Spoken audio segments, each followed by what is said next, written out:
The child's frozen fingers still clutched the note when Jonas found her. No one's child. 3 words that would shatter a man who'd spent 4 years running from ghosts. But here's what the railroad depot officials didn't know, what that little girl didn't know.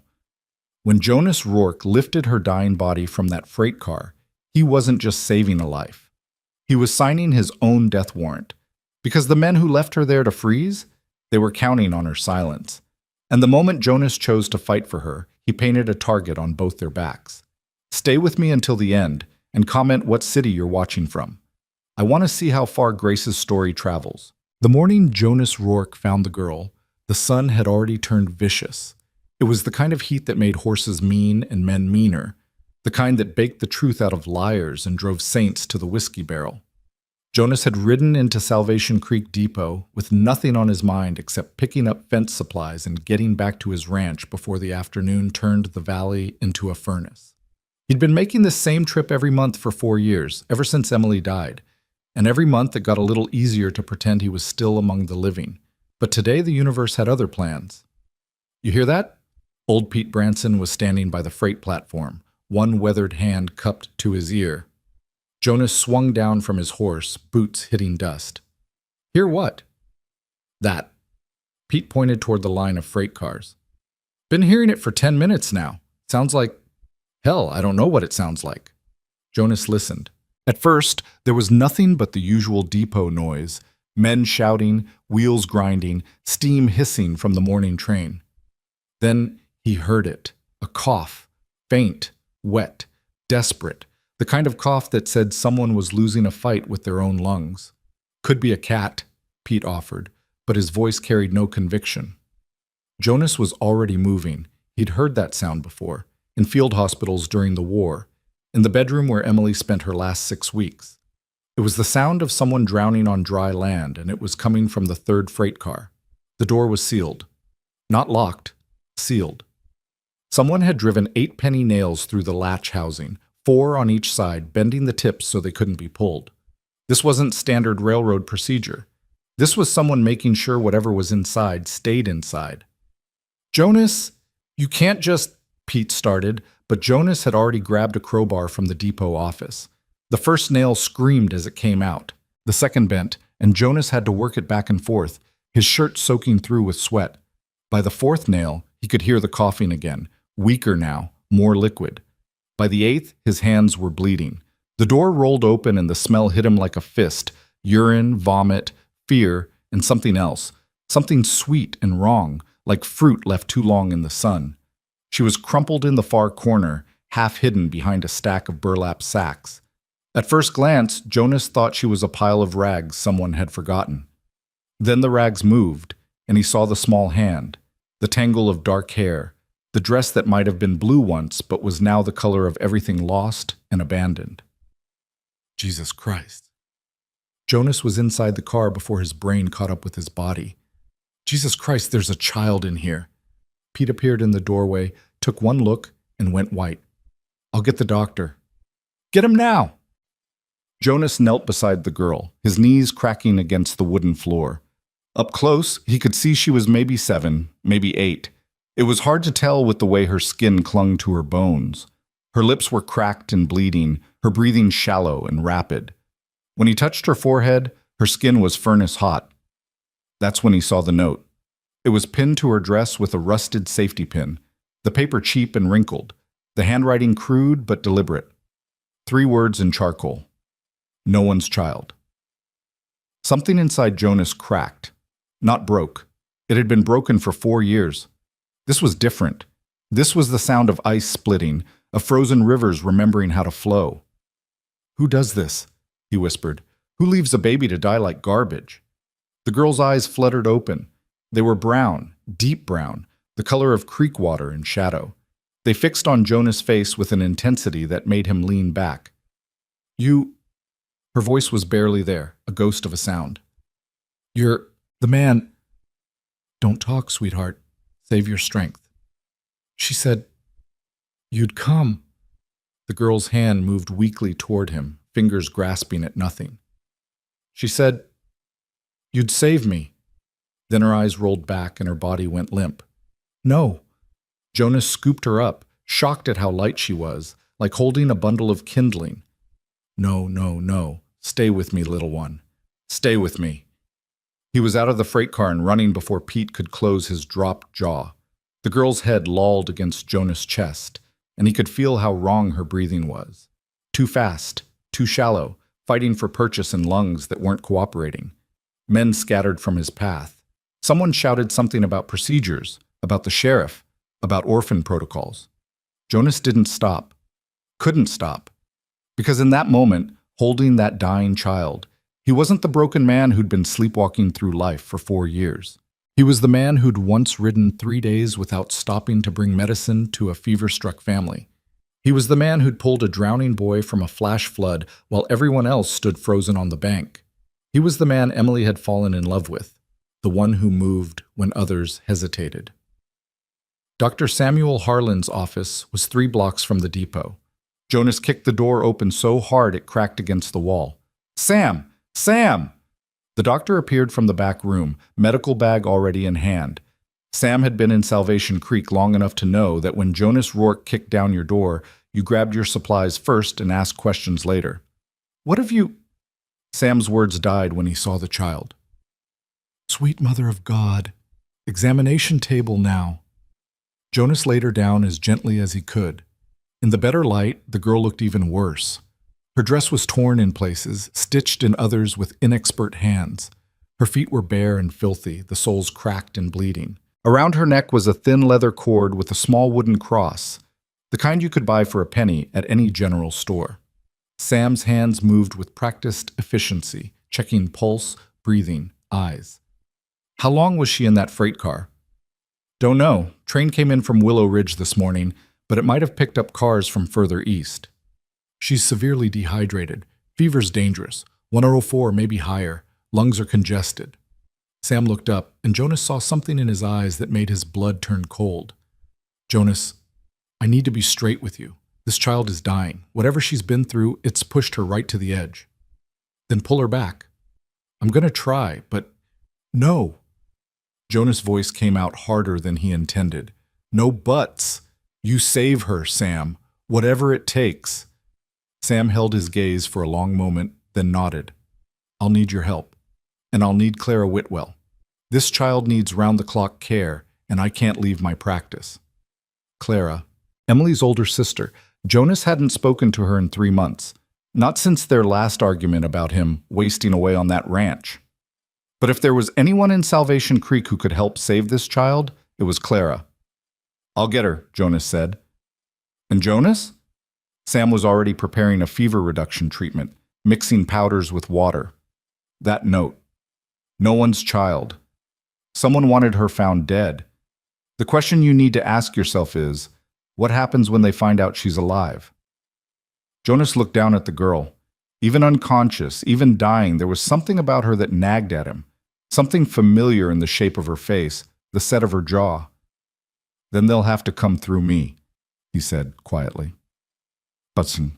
Clara Whitwell's house sat on the respectable side of town, the part where ladies served tea on porcelain and men tipped their hats on Sunday. Jonas had always felt like an intruder here, even when Emily was alive. Now, standing on Clara's porch with blood on his shirt and desperation in his chest, he felt like a barbarian at the gates.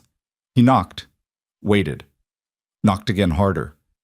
The door opened, and Clara's expression went from irritation to shock in the space of a heartbeat. She was a handsome woman, 10 years older than Emily had been, with the same dark hair though shot through with silver.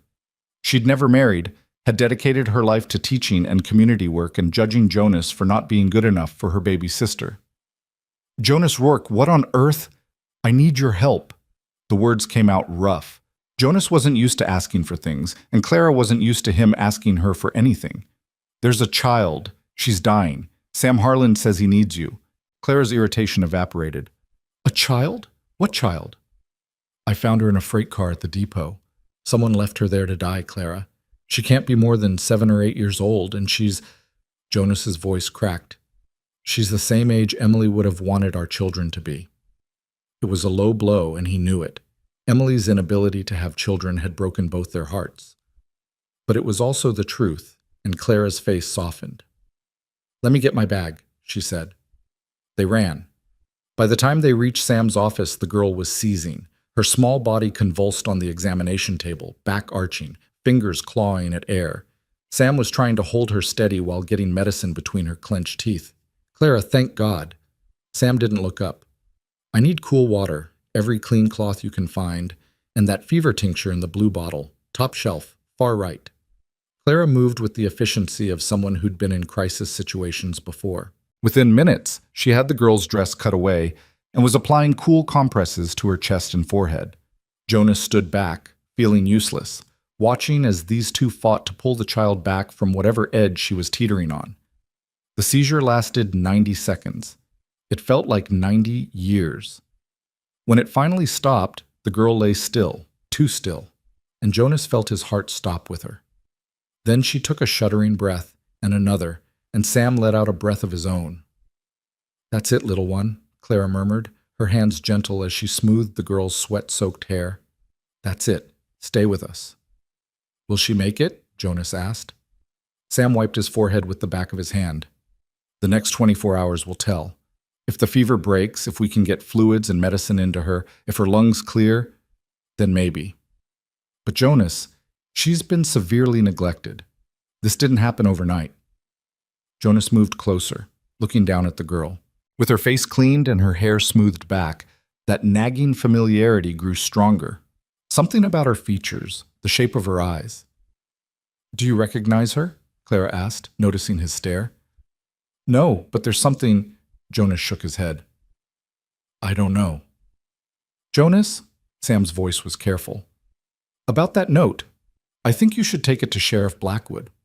"Why? So he can file it away and forget about it?" "So there's a record. Someone put this child on that train. Someone nailed that door shut. This wasn't random. It was deliberate. If she dies, it's murder. If she lives—" Sam paused. "If she lives, someone might come looking to finish what they started." The thought made Jonas's jaw tighten. "Let them come." Clara made a small sound that might have been disapproval or might have been something else. "Sam's right, Jonas. This needs to be official. But first, this child needs constant care. I'll stay with her tonight, but I'll help," Jonas said. "So I can." Both Clara and Sam looked at him in surprise. "Jonas, you don't have to—" Clara started. "Yes, I do." He didn't know how to explain the pull he felt toward this child, the way her small hand had reached for him in that freight car, the way she'd said, "You're the man," as if she'd been expecting him. "She's got nobody else. The note said it, no one's child. Well, maybe she can be someone's child now." Clara's eyes filled with tears. "Oh, Jonas." "I'm not saying—" Jonas rubbed his face with both hands. "I'm just saying she deserves someone fighting for her. And I can fight. I'm good at fighting." "I know you are," Clara said softly. "That's why Emily loved you." The words hit Jonas in a place he'd thought was armored. He looked away, blinking hard. "She's stable for now," Sam said, breaking the moment. "But she needs quiet, rest, and constant monitoring. Clara, if you can take the first watch, I'll check back in 2 hours. Jonas, you should go see the sheriff, then get cleaned up. You look like you've been through a war." Jonas glanced down at his blood-stained shirt, his torn-up hands. "Feels like it." As he turned to go, the girl made a small sound, something between a whimper and a word. They all froze. Her eyes were still closed, but her lips were moving. Jonas leaned close. "What is it, sweetheart? What are you trying to say?" "Grace." The word was barely there, a breath with consonants. "My name. Grace." Jonas felt something shift in his chest. "Grace. That's a beautiful name." "She said—" Grace's breathing hitched. "She said you'd protect me, like you protected her." "Who said that, Grace?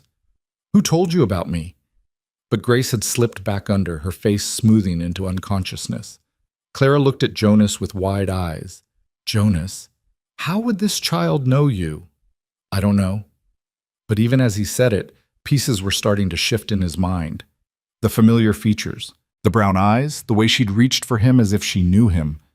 "I need to see that note again." Sam handed it over. Jonas studied it in the light, turning it over. The paper was cheap, the kind you'd find in any mercantile. But on the back, so faint he'd almost missed it, were two more words in different handwriting, smaller, neater, desperate, Emily's promise. The world tilted. "What is it?" Clara was beside him, reading over his shoulder. When she saw the words, she gasped.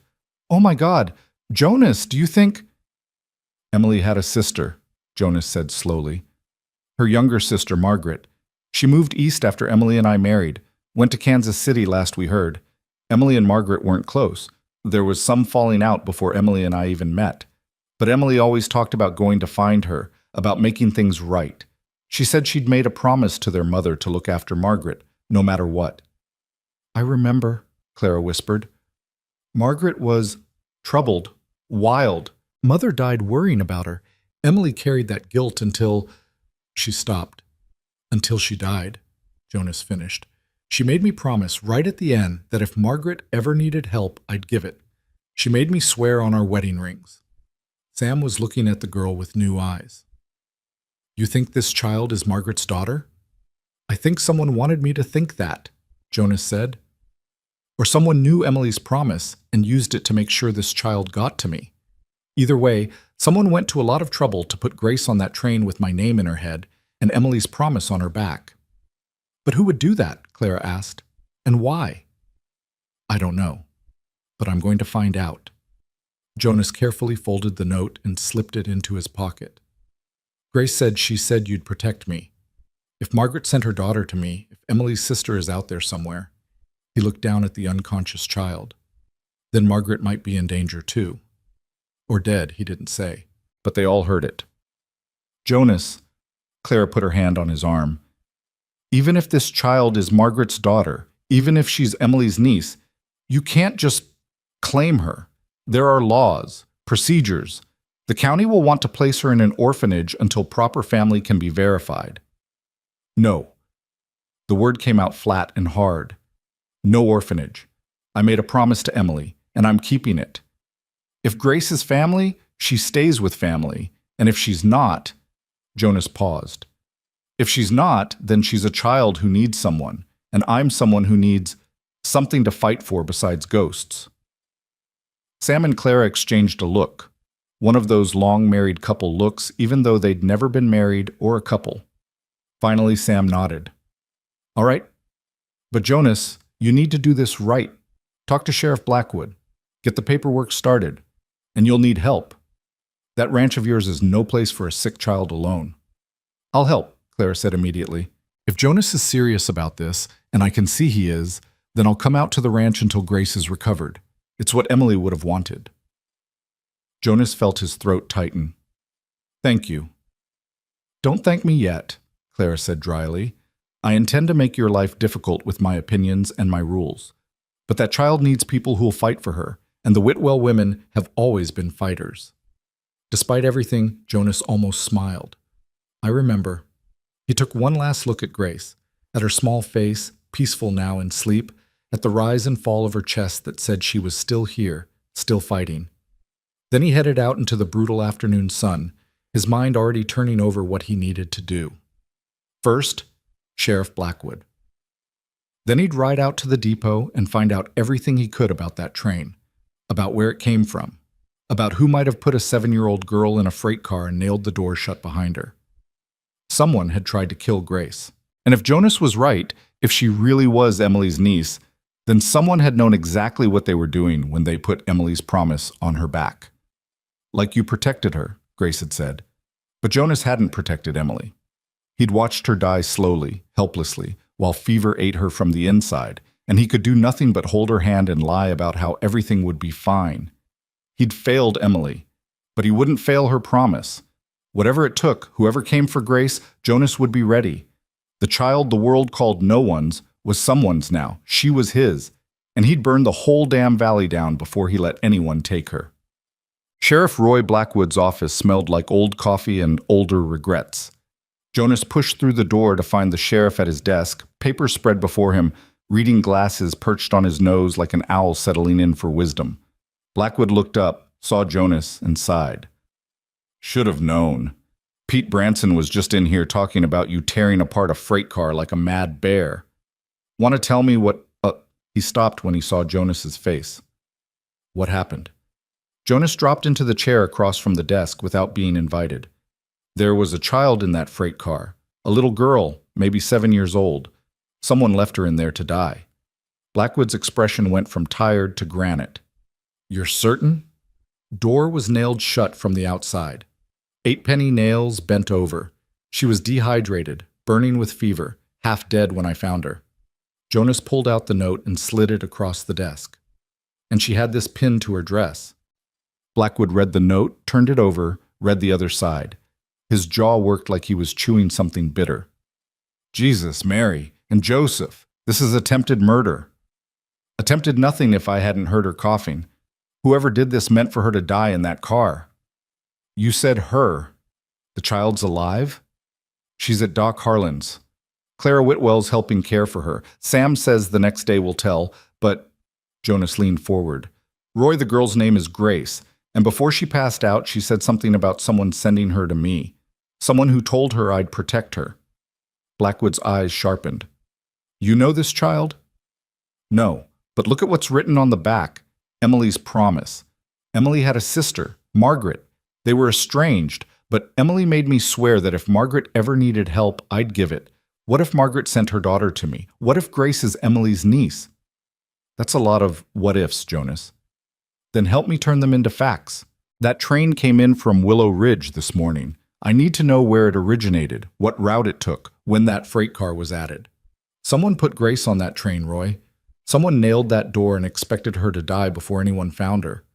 Blackwood pulled off his reading glasses and rubbed his eyes. You're asking me to investigate a crime that crosses county lines, possibly state lines. That means telegrams, coordination with other jurisdictions, and a whole lot of time I'm not sure we have. Make time. Jonas? She's 7 years old. Jonas didn't realize he'd stood until he was leaning over the desk, palms flat on the papers. She weighed nothing, Roy. Nothing. Like someone had been starving her for weeks. And when she looked at me, when she reached for me... He stopped, struggling with the words. Someone hurt that child. Someone tried to kill her. And if she's Emily's family, if she's the daughter of the promise I made, then she's my family. So I'm asking you as a friend, help me find who did this. Blackwood met his eyes for a long moment. Then he nodded slowly. All right. I'll send telegrams to Willow Ridge and every depot east of there. I'll talk to the depot master here, find out what he knows about that freight car. And I'll start the paperwork to make you the child's temporary guardian, assuming she survives and assuming you're serious about taking her in. I'm serious. Jonas, you know what you're taking on? A child, especially a sick child, changes everything. Your whole life becomes about them. No more long cattle drives, no more handling ranch business on your own schedule. And if someone did try to kill her, if they find out she's alive and in your care, then they'll find out what happens when someone threatens a Rourke. Blackwood almost smiled. There's the man I remember. The one who rode with Captain Morrison's Rangers. The one who cleaned out the Garrett gang when everyone else said it couldn't be done. He stood, extending his hand. All right, Jonas. I'll do what I can. But you need to be smart about this. Whoever put that girl on the train, they're dangerous. And if they're willing to kill a child, they won't stop just because one rancher's in their way, Jonas finished. He shook Blackwood's hand. I know, but I've been dying slow for 4 years, Roy. Maybe this is what I needed, a reason to start living again, even if that reason comes with danger attached. Emily would have liked that, Blackwood said quietly. She always said you were at your best when you had someone to protect. Jonas felt the familiar ache in his chest, the Emily-shaped hole that never quite closed. Yeah, she was right about most things. As he turned to leave, Blackwood called after him. Jonas, one more thing. I'm going to need to talk to the girl once she's conscious. If she can tell us anything about who put her on that train, where she came from. When she's ready, Jonas said. Not before. She's been through enough. Agreed. But Jonas, the longer we wait, the colder the trail gets. Jonas nodded and pushed out into the afternoon heat. The sun had shifted, throwing the main street into sharp relief, all hard edges and unforgiving light. He squinted against it, his mind already moving to the next task. He needed to get back to the ranch, make arrangements for Clara to stay in the guest room, prepare the house for a child. He needed to check on Grace, make sure she was still breathing, still fighting. He needed to... Jonas Rourke. The voice came from his left, smooth and cultured and wrong. Jonas turned to find a man standing in the shadow of the general store awning. He was dressed too fine for Salvation Creek. Tailored suit, silk vest, shoes that had never seen an honest day's dust. His face was handsome in a calculated way, and his smile never reached his eyes. "Do I know you?" Jonas asked. "Not yet, but you will." The man stepped forward, and Jonas's hand instinctively moved toward his belt, old habits from old wars. "My name is Victor Langford. I'm the county land registrar, and I've just heard a very interesting story about you pulling a child from a freight car this morning." Jonas felt his shoulders tense. News travels fast. In small towns, it always does. "I understand you've taken this child to Dr. Harland and enlisted Clara Whitwell's aid. Commendable. Very commendable." Langford's smile widened. "However, as the county registrar, I have certain responsibilities regarding abandoned children, especially children who arrive in the county under mysterious circumstances." "She's not abandoned. She has family." "Does she?" Langford tilted his head like a curious bird. "And you can prove this family relationship?" Jonas's jaw tightened. "Not yet. But then legally, she's a ward of the county until proper guardianship can be established. Which means, Mr. Rourke, that I'll need to take custody of the child once she's recovered enough to be moved." "Like hell." "I understand your emotional attachment. It's very heroic, what you did this morning. But the law is clear. Without documented proof of family connection, the child must be placed in county care. There's an excellent facility in Red River, about 30 miles from here, clean, well-run, and she's not going to any facility."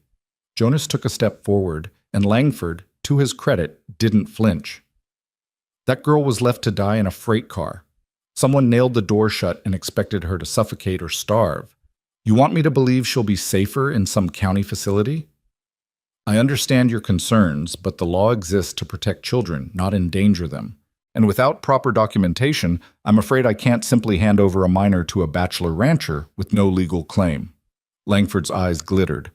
"Unless, of course, you have proof of this supposed family connection?" Jonas wanted to hit him, wanted to wipe that smug smile off his face and watch him fall. But he forced himself to stay calm. "I'll get the proof. Give me time." "Time is precisely what I can't give, Mr. Rourke. The longer this child remains in undocumented care, the more irregular the situation becomes. I'll need to file a report with the county within 48 hours, and if you can't produce satisfactory evidence of kinship by then..." Langford shrugged. "Well, then I'll have no choice but to execute my duty as registrar." "You son of a bitch!" "Language, Mr. Rourke. We're civilized men." Langford adjusted his hat. 2 days. 48 hours, and then family or not, that child becomes county property. He tipped his hat and turned away. "Good day." Jonas stood frozen, watching Langford disappear into the general store. Every instinct screamed at him to follow, to drag the man into an alley and beat some sense, or at least some humanity, into him. But that wouldn't help Grace. That would only land Jonas in jail and leave the girl defenseless. 2 days. He had 2 days to prove Grace was Emily's niece, 2 days to find Margaret or find proof of the connection, 2 days before the county could take the child he'd just decided was worth living for. Jonas turned and ran back toward Doc Harlan's office, his mind racing. He needed to talk to Grace again, needed to find out everything she could tell him about her mother, about where she came from, about who had put her on that train. But when he burst through the doctor's door, it wasn't Sam who met him. It was Clara, and her face was pale. "Jonas, thank God. Grace woke up a few minutes ago and started screaming. We couldn't calm her down. She was terrified, fighting us. She kept crying for her mother, saying, 'They're coming, they're coming.' We finally got her calmed, but Jonas," Clara's voice dropped. "She's traumatized. Whatever happened to her, it wasn't just physical abuse. Someone terrified this child." Jonas moved past her into the examination room. Grace was awake, propped against pillows, her brown eyes huge in her thin face. When she saw Jonas, she started crying again, but this time she reached for him. You came back, she whispered. You came back. Jonas crossed to her side and took her small hand in his. Of course I came back. I told you I would. But the man said, Grace's breathing hitched. He said bad things happen to people who help me. He said I'm cursed. He said anyone who takes me in will... She couldn't finish. Who said that, Grace? Who told you those things? But Grace just shook her head, tears streaming down her cheeks. He'll find me. He always finds me. That's what Mama said before. Before what, sweetheart? Before she stopped breathing. Grace's voice was barely audible. She coughed, and then she stopped, and the man came and he said I had to go away because I was nobody's child now. He put me in the dark place, and I was so scared, and it was so cold, and I thought I was going to die like Mama, but then I heard your voice and you opened the door, and... She looked up at Jonas with those heartbreaking eyes. Are you the man Mama told me about? The one who married her sister? The one who fights bad people? Jonas felt like he'd been punched in the gut. Your mama was Margaret? Margaret Whitwell? Grace nodded. She said if anything bad happened, I should find Jonas Rourke. She said you promised to take care of family. She said you were the only one who could keep me safe from him. From who, Grace? Who are you afraid of? But before Grace could answer, the door opened and Sheriff Blackwood walked in, his face grim. Jonas, we need to talk. Now. Jonas looked from Grace to Blackwood and back.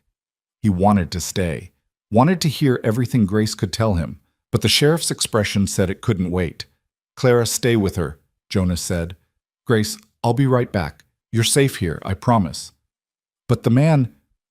No one's going to hurt you, not while I'm here. Jonas squeezed her hand gently.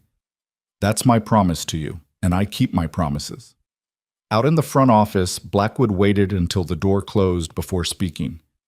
I got a telegraph back from Willow Ridge. That freight car originated in Kansas City, picked up 3 days ago. It had been sitting in a rail yard for 2 weeks before that. 2 weeks? With Grace inside? No. Grace was added to the cargo somewhere between Kansas City and Willow Ridge. The depot master there remembers the car coming through but says it was sealed when it arrived, which means someone put her in there and nailed that door shut somewhere on the route. Jonas, Blackwood hesitated. The manifest for that car lists it as carrying mining equipment bound for Denver, but mining equipment doesn't require sealed doors. Someone paid to have that car treated special, and they paid enough that nobody asked questions. So whoever did this has money and influence. And patience. They planned this, Jonas. They knew that car would be sitting in Willow Ridge overnight before getting rerouted here. They knew it would be hot enough to kill a child in hours. This wasn't some desperate parent abandoning a baby. This was calculated murder. Jonas felt cold despite the afternoon heat. Grace just told me her mother died. She watched Margaret die. Coughing, she said, just like... He stopped. Like Emily, Blackwood finished quietly. Jesus, Jonas. You think it's the same thing? I don't know, but Margaret was Emily's sister. If they both died the same way... Jonas rubbed his face. I need to find out everything I can about Margaret. Where she was living, what happened to her, who this man is that Grace keeps mentioning. Jonas, there's something else.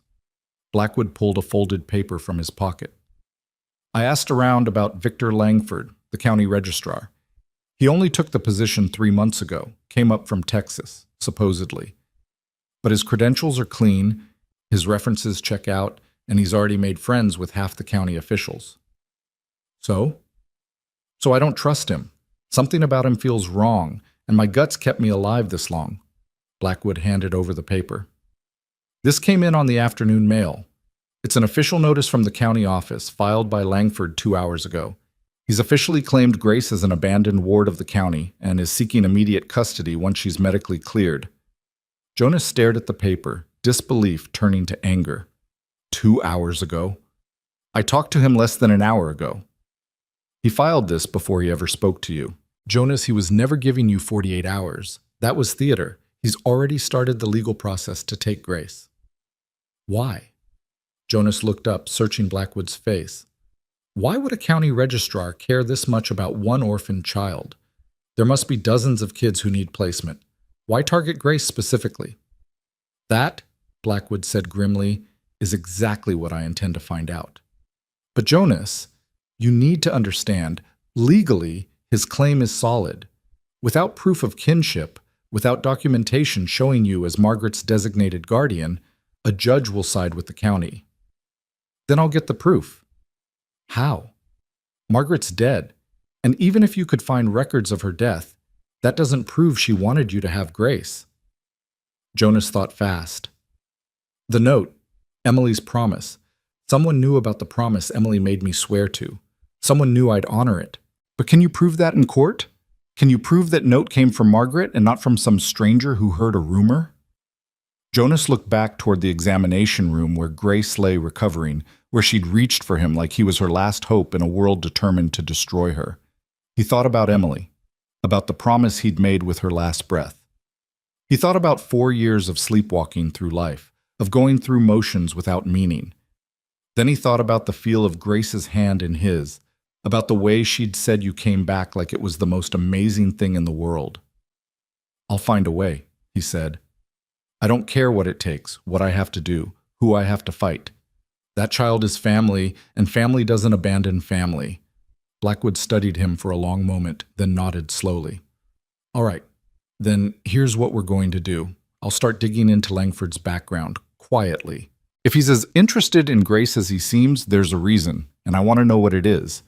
You focus on finding proof of the connection between Grace and Margaret. Birth records, letters, anything that shows Margaret wanted you to have her daughter. And if I can't find it in time, then you better be prepared to fight a legal battle that could take months. And Jonas, Blackwood put his hand on Jonas's shoulder. Be careful. Someone left that child to die. If they find out she's alive, if they think you're getting close to figuring out who they are, they'll come for her, Jonas finished. And when they do, I'll be waiting. As Blackwood left, Jonas stood alone in the front office, listening to the sounds of the town outside.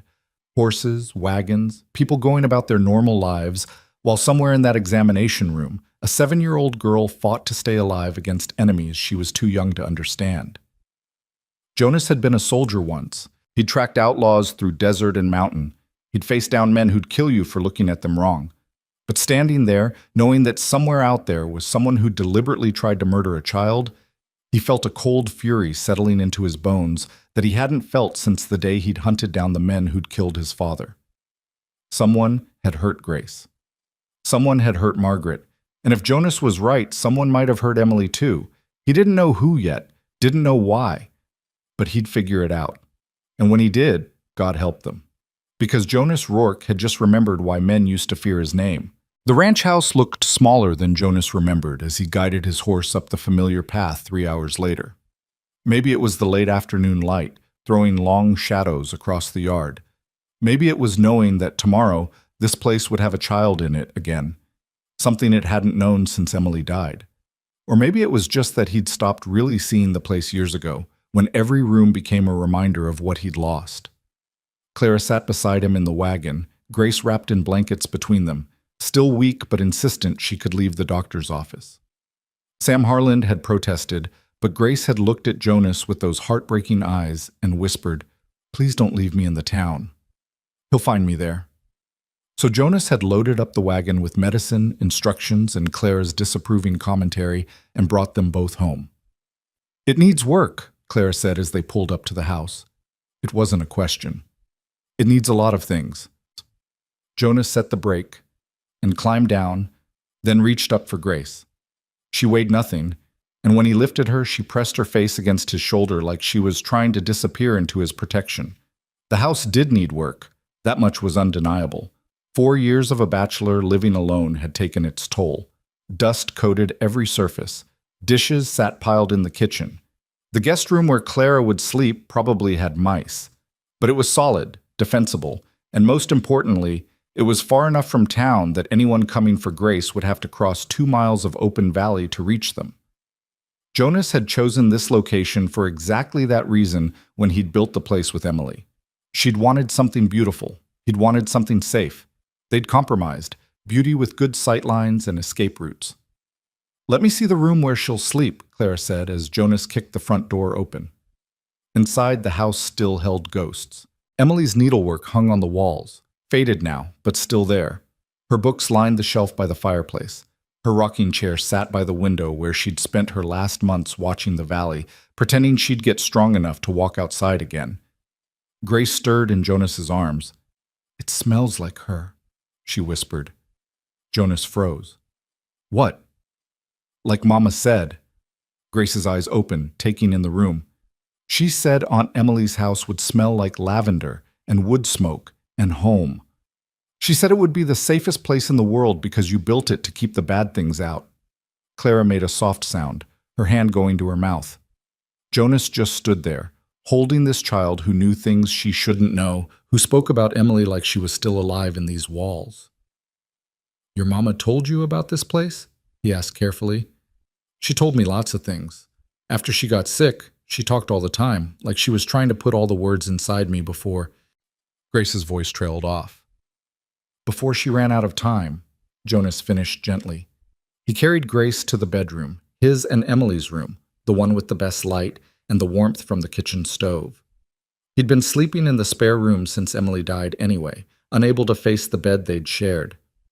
"This was Emily's room, your aunt's room. You'll be safe here." He laid Grace on the bed, and Clara immediately began fussing with pillows and blankets, her hands moving with the efficiency of someone who needed tasks to hold back emotions. Jonas stepped back, watching Grace sink into the mattress like she'd been walking on broken glass for months and had finally found solid ground. "There's a pump in the kitchen," Jonas said to Clara. "I'll bring in fresh water.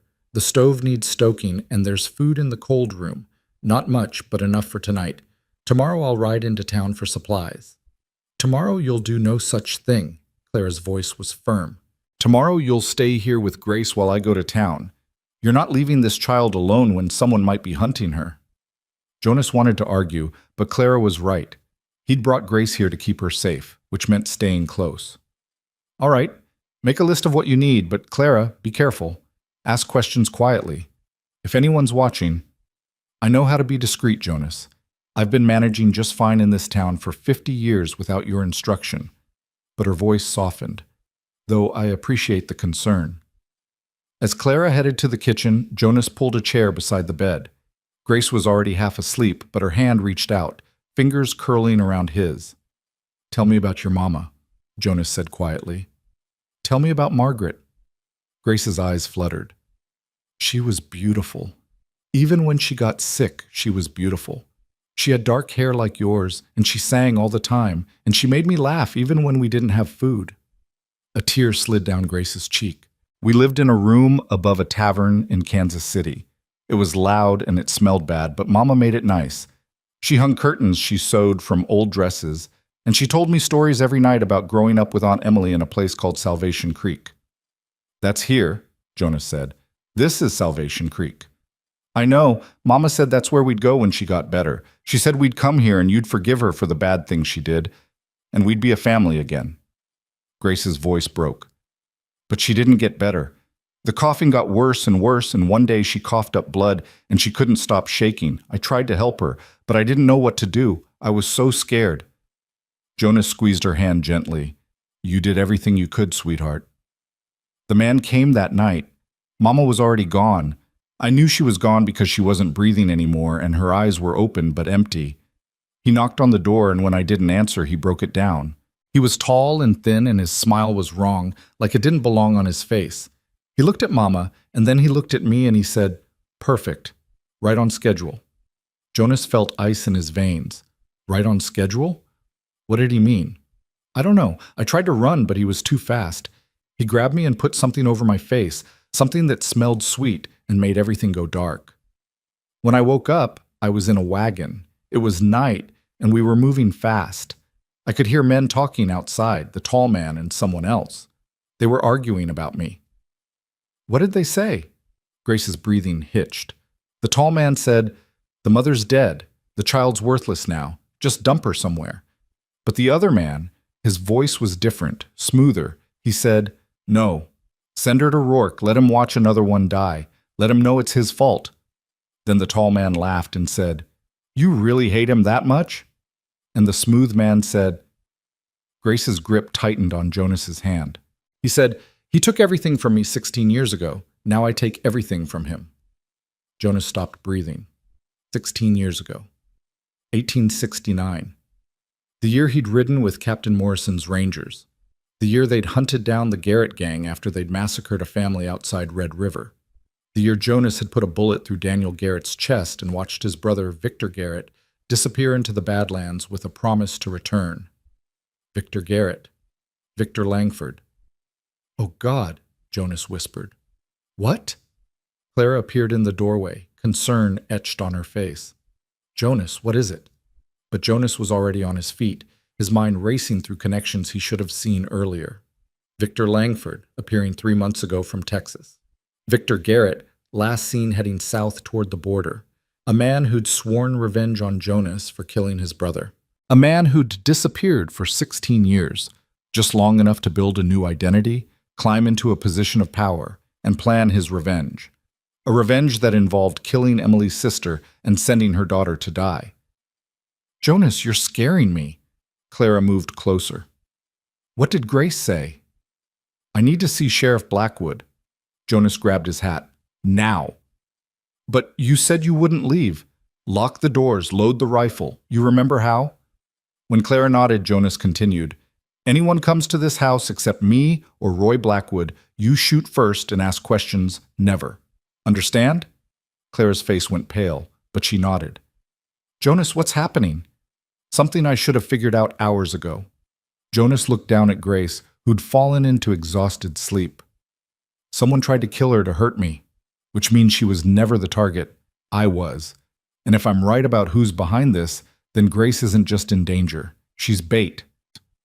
He was out the door and on his horse before Clara could respond, his mind already cataloging every interaction with Victor Langford, every word, every gesture, the smooth confidence, the calculated interest in Grace, the filing of custody papers before their conversation. It all made sense now. Victor Garrett hadn't disappeared 16 years ago. He'd been planning, building, waiting for the perfect moment to strike at Jonas where it would hurt most, through family. First Emily. Had she really died of natural fever? Or had someone helped her along? The same way Margaret had died coughing blood? Then Grace. Send her to Jonas, make him care, make him fight for her, and then take her away legally, using the system, so Jonas would be helpless to stop it. Watch him suffer the way Victor had suffered watching his brother die. It was perfect. It was patient. It was exactly the kind of revenge a man might plan over 16 years. Jonas pushed his horse harder. The sun was setting, throwing the valley into deep shadow. 2 miles had never felt so long. Every second he was away from the ranch was a second Grace and Clara were vulnerable. But he needed Blackwood, needed the law on his side before Victor made his next move. Because there would be a next move. Men like Victor Garrett didn't wait patiently for the system to work. They stacked the deck, loaded the dice, and made sure every outcome served their purposes. By the time Jonas reached Salvation Creek, full dark had fallen. Lights blazed in windows, and the saloon was already filling with men who'd worked hard all day and wanted to forget it all night. Jonas rode straight to Blackwood's office and nearly pulled the door off its hinges getting inside. Blackwood looked up from his desk, took one look at Jonas' face, and reached for his gun belt. "What happened?" "Victor Langford is Victor Garrett." The sheriff froze. "Say that again." "The county registrar who's so interested in Grace? He's Victor Garrett, Daniel's brother, the one who got away 16 years ago. He's been planning this, Roy. All of it. Margaret's death, Grace being sent to me. It's revenge." Blackwood's face went through several expressions before settling on grim determination. "You're sure?" Grace heard them talking. The night her mother died, a man came. Tall, thin, wrong smile. He took Grace and argued with another man about what to do with her. The other man said to send her to me. Said I took everything from him 16 years ago. Said he wanted to watch another one die. Jonas leaned over the desk. "It's him, Roy. It has to be." But Langford's credentials are forged. Have to be. Victor Garrett was smart, educated, came from money before his brother went bad. He'd know how to build a new identity, how to get papers that would pass inspection.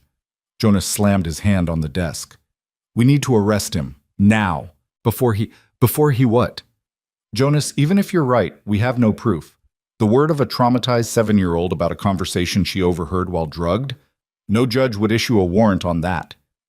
Then what do you suggest? Jonas's voice was tight with frustration. Wait for him to make another move? Let him take Grace legally while we gather evidence? I suggest we be smart. Blackwood stood, moving to the window. If Langford really is Garrett, if this is about revenge, then he's been planning it for 16 years. He won't make mistakes now. We need to outthink him, not outdraw him. How? Blackwood turned back and Jonas saw something calculating in his eyes. The same look the sheriff used to get during the war when they were planning ambushes. By giving him what he wants, or making him think we are. Explain. Garrett wants you to suffer, wants you to care about Grace and then lose her. So we let him think that's happening. You fight the custody battle, you make a scene, you show everyone how much you want to keep her. Meanwhile, I dig into Langford's background, quietly, through channels he won't expect. If his credentials are forged, there'll be seams. There always are. And if you don't find them in time, then we pray Grace can testify to what she heard. But Jonas, you need to understand something. Blackwood's voice dropped. If Langford really is Garrett, if he's been planning this for 16 years, then Margaret's death wasn't random. He killed her, or had her killed, specifically to send Grace to you. Which means he knew about Emily's promise. He knew about the connection between Margaret and your wife. Jonas felt sick. How would he know that? That's what worries me. Either he's been watching you for a very long time, or... Blackwood hesitated. Or what? Or someone told him. Someone close enough to Emily to know about the promise. Someone who knew about Margaret. Blackwood met Jonas's eyes. Someone in this town. The implications hung between them like smoke from a funeral pyre. Jonas wanted to reject it, wanted to believe that Emily's secrets had died with her. But Blackwood was right. There was no other way Victor could have known about the promise unless someone had told him. Who? Jonas asked. Who would betray Emily like that? I don't know, but if there's a spy in Salvation Creek, if someone's been feeding Garrett information, Blackwood didn't finish. He didn't have to. Jonas thought about everyone he'd talked to today. Doc Harland, Clara, Pete Branson at the depot master who'd been so quick to accept the sealed freight car, the deputy who'd arrived at his ranch the night Emily died to deliver the official death certificate. Too many people, too many possibilities. What do I do? Jonas asked, and hated how defeated he sounded. You go home. You protect Grace. You let Langford file his custody papers and you fight him in court like a law-abiding citizen. And you trust me to find the proof we need. Blackwood pulled on his coat. But Jonas, you need to be prepared. If I'm wrong, if we can't prove Langford is Garrett before the hearing, then the law will give him custody of Grace. And once he has her, he'll kill her, Jonas finished. Slowly, painfully, where I can watch and be helpless to stop it. That's his revenge, not my death, but my torture. Which is why we can't let it get that far. Blackwood checked his pistol. I'm going to start asking questions tonight, quietly. Meanwhile, you take these. He pulled a folder from his desk. Legal documents, temporary guardianship papers. They won't stop a court order, but they'll slow things down, make it harder for Langford to just walk onto your ranch and take Grace. Jonas took the papers, his mind still reeling. 16 years. Victor Garrett had waited 16 years for revenge. Had he been planning it the whole time, or had something triggered it recently?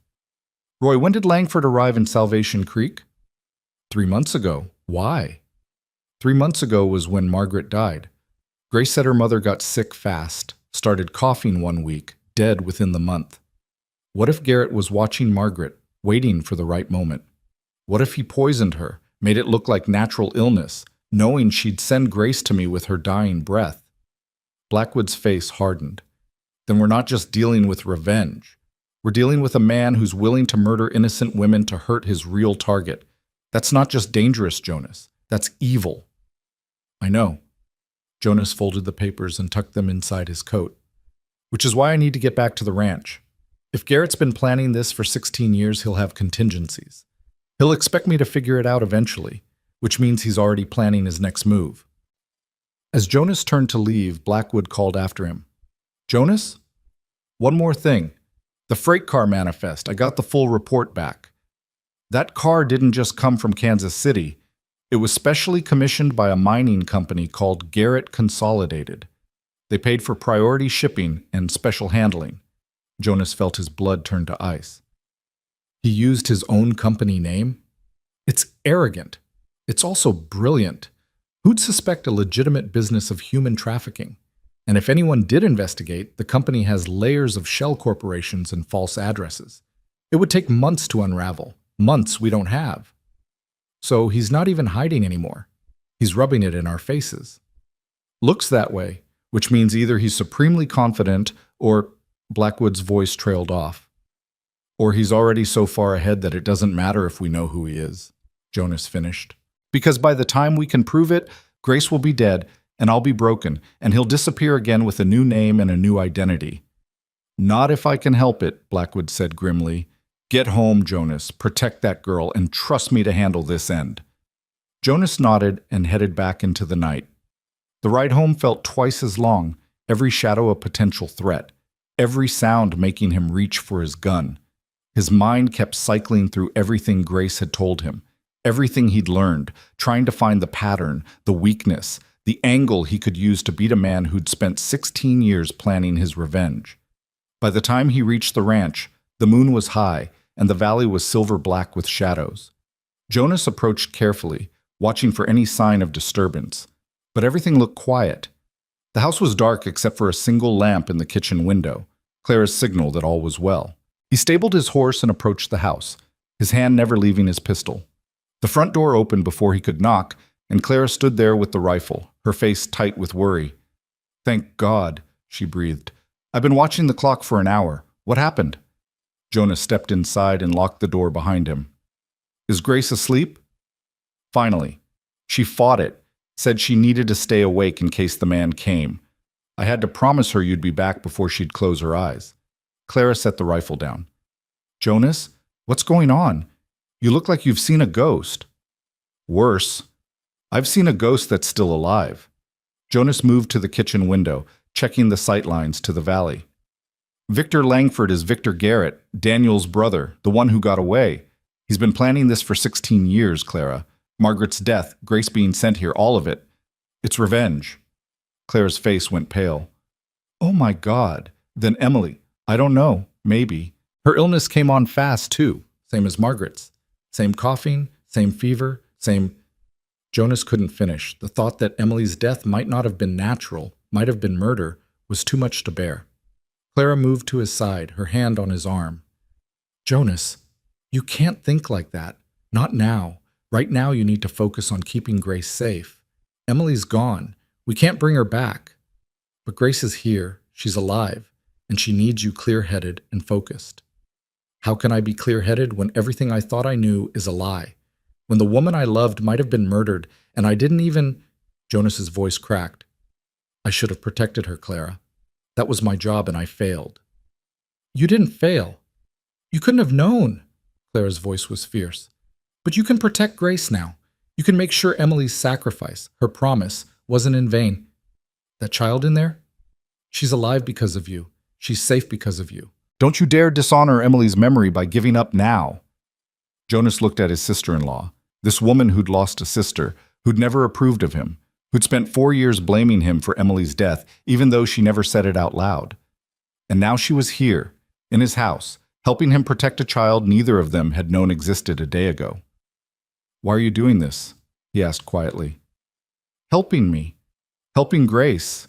You could have walked away. Clara smiled sadly. Because Emily loved you.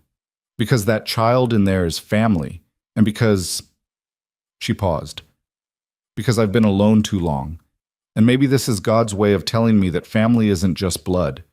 It's who you choose to fight for. Before Jonas could respond, a sound came from the bedroom, a scream, high and terrified.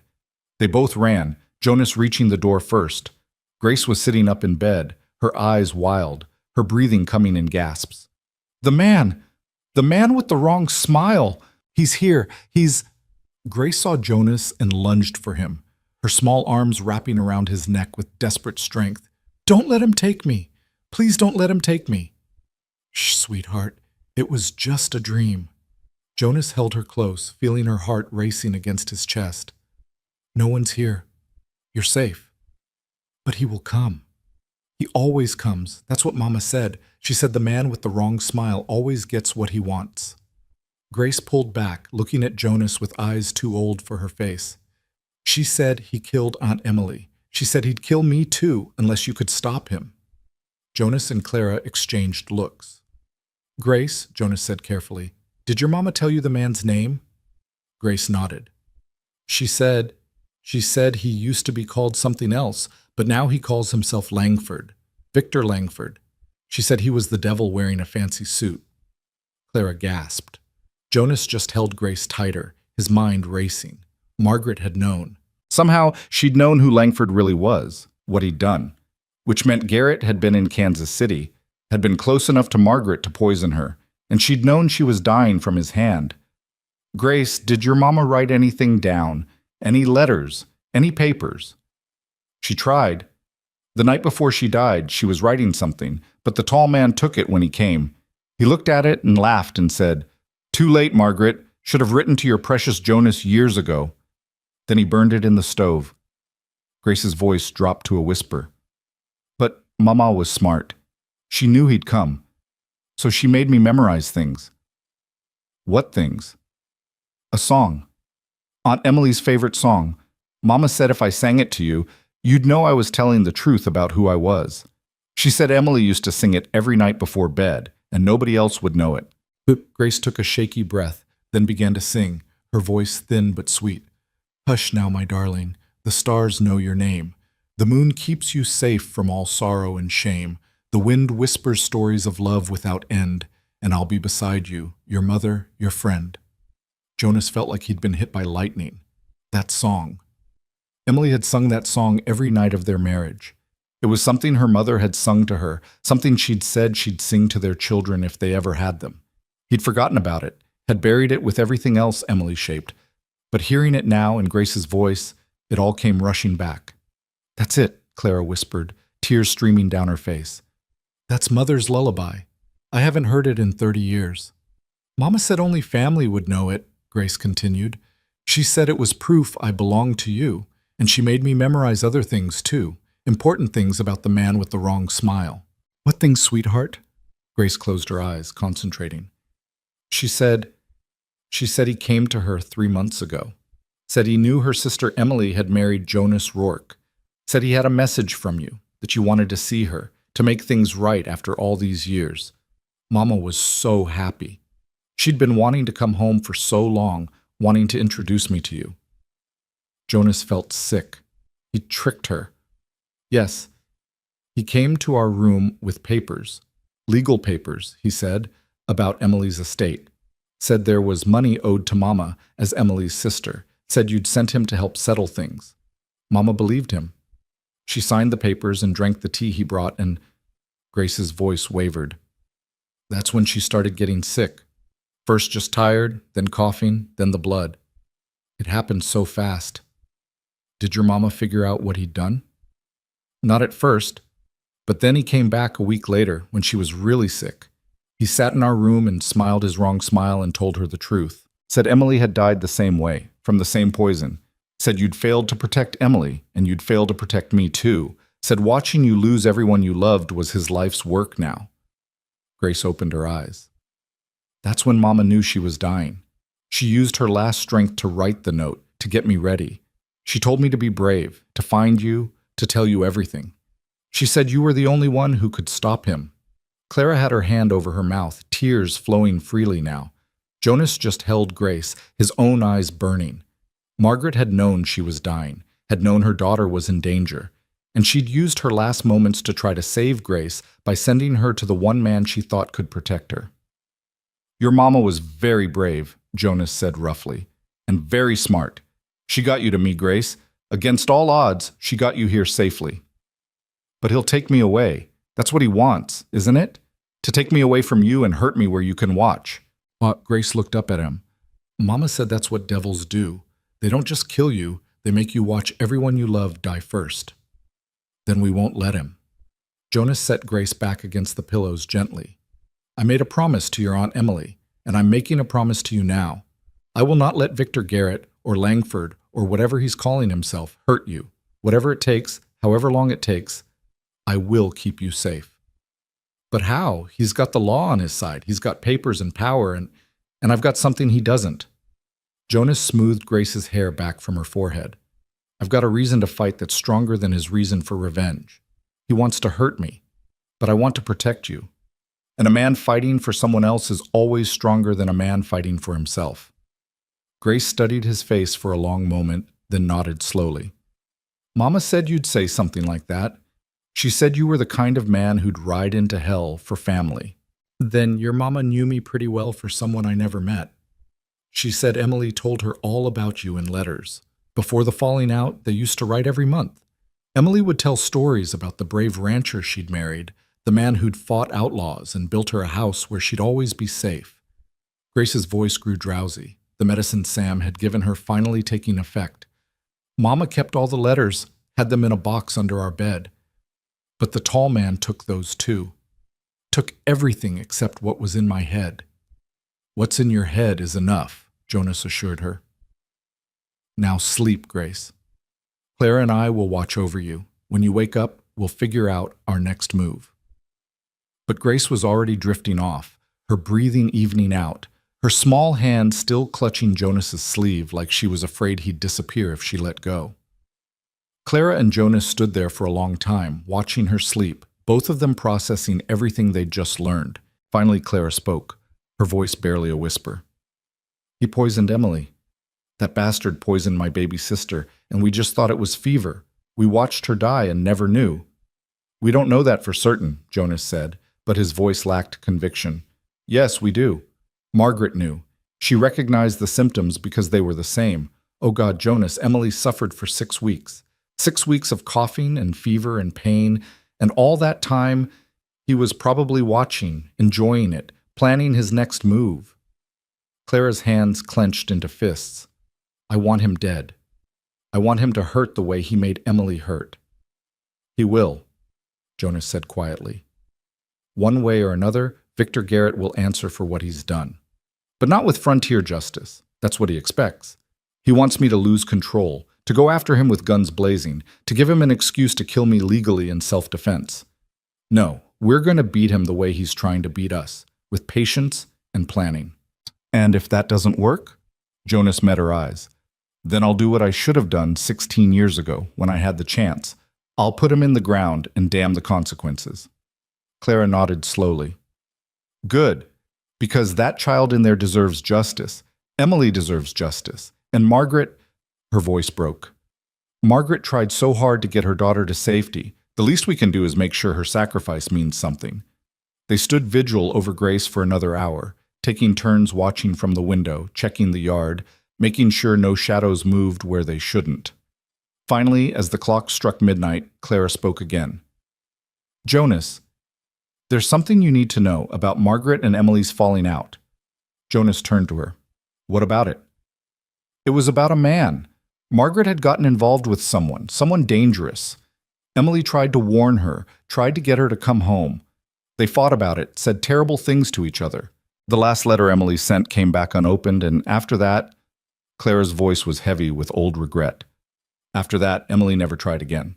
She always felt guilty about it, always wondered if Margaret was safe, made her sick with worry. And you think the man Margaret was involved with was connected to Garrett? I think it's too much of a coincidence otherwise. A dangerous man in Margaret's life, and years later she's killed by Garrett. Jonas, what if Margaret was involved with Victor Garrett himself? What if Grace is— Don't, Jonas said sharply. Don't say it. Grace is Margaret's daughter, and that's all that matters. But Clara's words had planted a seed of doubt. What if Grace wasn't just Margaret's daughter? What if Victor Garrett was her father? Would that change anything? Would that make this even more twisted? A man trying to kill his own daughter to hurt Jonas? The thought made Jonas sick. But looking at Grace, sleeping peacefully for the first time in who knew how long, he realized it didn't matter. Blood didn't make family, choice did. And he'd chosen to protect this child the moment he'd lifted her from that freight car. Whatever came next, whoever Grace really was, one truth remained constant. She was his to protect now. His promise. His purpose. And Victor Garrett was about to learn that some promises were worth dying for. Dawn broke cold and gray over the valley, the kind of morning that promised nothing good. Jonas hadn't slept. He'd spent the night moving between the window and Grace's bedside, his rifle always within reach, his mind cataloging every sound the darkness brought. Clara had finally dozed off in the rocking chair around 3, but even in sleep her hand stayed near the pistol Jonas had given her. Grace stirred as the first light touched her face. Her eyes opened, and for a moment Jonas saw panic there, the instinctive terror of waking in a strange place. Then she saw him, saw the familiar shape of his silhouette against the window, and her breathing steadied. "You stayed," she whispered. "Told you I would. Mama used to say that grown-ups make promises they don't keep, but you're different." Grace pushed herself up on the pillows, wincing. Her fever had broken during the night, but her body still carried the evidence of weeks of neglect. "My chest hurts." "That's the medicine working. Dr. Harlan said you'd feel worse before you felt better." Jonas moved to her side, checking her forehead with the back of his hand. "Cooler. That was good. You hungry?" "I don't remember how hungry feels anymore." The words hit Jonas harder than any bullet. He thought about his own childhood, about never missing a meal, about his mother's kitchen always smelling like fresh bread, and his father's table always laden with enough food for family and strangers alike. This child had forgotten what hunger felt like because she'd been hungry for so long that emptiness had become normal. "Well, we're going to remind you," Jonas said gruffly. "Clara makes biscuits that could make a dead man sit up and ask for seconds. You just rest here, and I'll have her bring you a plate." But Grace's hand shot out, catching his sleeve. "Don't leave me alone, please, even for a minute." Jonas saw the naked fear in her eyes and nodded. "All right, then you come with me to the kitchen. Can you walk?" Grace slid out of bed, her bare feet touching the cold floor. She swayed, and Jonas caught her, shocked again by how light she was. He lifted her easily, settling her against his hip the way he'd seen fathers carry their children in town, and something in his chest cracked open a little wider. In the kitchen, Clara was already awake, stoking the stove and setting out flour and lard. She looked up as Jonas entered with Grace, and her expression softened. "Good morning, sweetheart. You look better than you did last night." "Miss Clara makes the best biscuits in the territory," Jonas said, settling Grace in a chair. "Emily used to say she learned from the best teacher." "Our mother," Clara said, her hands working the dough with practiced efficiency. "She used to say that a good biscuit could solve most of life's problems, and a bad biscuit could cause them." Grace watched with wide eyes as Clara worked. "Mama tried to teach me to cook, but we didn't have much flour. Mostly we ate whatever the tavern cook would give us, leftover stew, stale bread. Sometimes nothing." Clara's hand stilled for just a moment, then resumed their rhythm. "Well, those days are over. From now on, you eat 3 meals a day, proper portions, and enough to make up for lost time." As Clara cooked, Jonas kept watch through the kitchen window. The valley was still quiet, the morning mist clinging to the low places, but he couldn't shake the feeling that they were being watched. Garrett wouldn't wait long to make his next move. The question was what that move would be. The answer came an hour later. They were finishing breakfast. Grace had managed half a biscuit and some scrambled eggs, more food than she'd probably eaten in days, when Jonas heard horses approaching. 2 riders, moving at a steady pace. He was on his feet instantly, rifle in hand. "Clara, take Grace to the bedroom. Lock the door and don't come out until I tell you." Clara didn't argue. She scooped Grace up and disappeared down the hall. Jonas heard the door close, the lock slide home. Good. Whatever was coming, Grace would be protected. He moved to the front window and recognized the first rider immediately. Sheriff Blackwood, his face grim even at a distance. The second rider was younger, wearing a deputy's badge that caught the morning light. Jonas didn't recognize him, which meant he was new, which meant Garrett might have planted him. Jonas opened the door but kept the rifle visible. "Roy, wasn't expecting you this early." Blackwood dismounted, his movements careful, telegraphing that he wasn't a threat. Jonas, this is Deputy Frank Moss. He transferred in from Red River 3 weeks ago. 3 weeks. Right around the time Garrett would have been consolidating his position, making sure he had people in place. Jonas studied the deputy, noting the nervous way his hand stayed near his gun, the way his eyes kept darting to the rifle Jonas held. "Deputy," Jonas acknowledged, "what brings you out here?" "Official business," Blackwood said, and his tone told Jonas everything. "Jonas, I need to see Grace. There's been a development." "What kind of development?" Blackwood glanced at Deputy Moss, then back at Jonas. "The kind that needs to be discussed inside. Can we come in?" Jonas stepped back, keeping the rifle ready. As they entered, he noticed how Moss's eyes cataloged everything, the layout of the house, the windows, the doors. The kid was either very observant or very well trained. Neither option was comforting. "Clara!" Jonas called. "It's safe. Sheriff Blackwood's here." The bedroom door opened and Clara emerged. Grace clutched against her side. The girl's eyes went wide when she saw the deputy, and she made a small sound of distress. "That's him," Grace whispered. "The tall man, the one who took me from Mama." Everything happened at once. Jonas swung the rifle toward Moss. The deputy's hand flew to his gun. Blackwood stepped between them, hands raised. "Whoa! Everyone hold on!" "She just identified him as the man who kidnapped her," Jonas said, his voice deadly calm. "Give me one good reason not to put a bullet through him right now." "Because I didn't." Moss looked genuinely panicked, which was either great acting or honest confusion.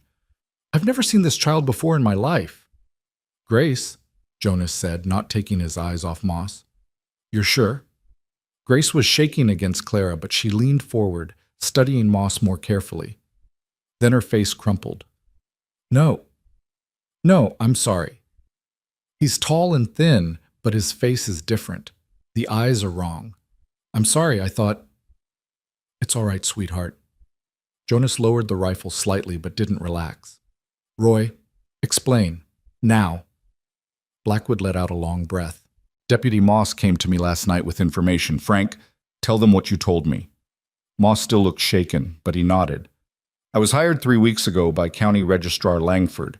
He said the sheriff's office needed extra help. Said the county was approving the funding. Everything seemed legitimate. I had letters of recommendation, transfer papers, the works. But yesterday, after Sheriff Blackwood started asking questions about Langford, I started putting things together that didn't sit right." "What things?" Jonas demanded. "Small stuff at first. Langford giving me specific patrol routes that just happened to keep me away from certain areas of town at certain times. Him asking questions about ranch holdings in the valley, about who owned what, about property lines and deeds. Then last night, he called me to his office and—" Moss swallowed hard. "He offered me $500 to help him remove a child from your custody, Mr. Rourke. Said it was legal, said he had court orders, but the way he talked about it, it felt wrong." "So you went to Blackwood instead," Jonas said. "I'm a lawman, not a kidnapper. I don't care how legal the paperwork looks. Something about Langford sets my teeth on edge. And when the sheriff told me what you suspected about Garrett and the revenge plot—" Moss met Jonas's eyes. "My father rode with the Rangers during the war. He knew Captain Morrison. Knew you too, Mr. Rourke. Said you were one of the good ones. So if you say Langford is dirty, that's good enough for me." Jonas studied the young deputy for a long moment, then lowered the rifle completely. "All right. I believe you. Grace, sweetheart, I'm sorry you got scared. Deputy Moss isn't the man who hurt you." Grace nodded, still pressed against Clara, but some of the terror had left her eyes. Blackwood moved to the table and pulled out a thick envelope. "Jonas, this came in on the morning train. It's from the county court. Langford filed an emergency custody order yesterday evening, claiming Grace is in immediate danger in your care. The hearing is scheduled for tomorrow afternoon." "Tomorrow? That's not enough time to, I know, it's a railroad job, no pun intended. He's got Judge Morrison presiding." Jonas felt his stomach drop. "Morrison? Roy, Morrison hates me, has ever since I testified against his cousin for cattle theft." "I know, which is why Garrett chose him." Blackwood's face was grave. "Jonas, I spent all night digging into Langford's background. His credentials are perfect. Too perfect. Every reference checks out, every document is flawless. But I sent a telegram to the Texas Rangers asking about Victor Garrett. Got a reply an hour ago. He pulled another paper from his pocket. Jonas took it, his hand steady despite the dread building in his gut. The telegram was short. Victor Garrett presumed dead. Stop, last seen, 1869 Texas. Border. Stop, wanted connection. Multiple murders, stop. Consider extremely dangerous, stop, exercise caution, stop. Presumed dead, Jonas read aloud. Perfect cover for building a new identity. That's what I thought. I also got responses from 3 other towns where similar cases occurred in the last year. Women dying of sudden illness, their children disappearing shortly after. In each case, a county official swooped in to help with the estate, and the children were never seen again. Clara gasped. He's been doing this to other families? Looks like it, but I can't prove the connection. The official in one town was named Sutton, in another, Barnes. Different names, different faces according to descriptions, but the pattern is the same. Wealthy widows or single mothers, sudden death, missing children, land quietly transferred to shell companies. It's not just about revenge, Jonas said slowly. He's using the revenge as cover for a larger operation, stealing land, eliminating witnesses, building wealth and power. That's my theory. But Jonas, here's the problem. I can't prove any of this in court by tomorrow. Judge Morrison will look at Langford's credentials, look at you as a bachelor rancher with no legal claim to Grace, and rule in the county's favor. Once Langford has custody, Grace disappears just like the others, Jonas finished. And I watch it happen, helpless, which satisfies Garrett's revenge while also eliminating a witness to his crimes. Exactly. Blackwood leaned forward. Which is why we need to change the game. We need to make it so Langford can't take Grace legally. How? By proving she's your legal family before the hearing.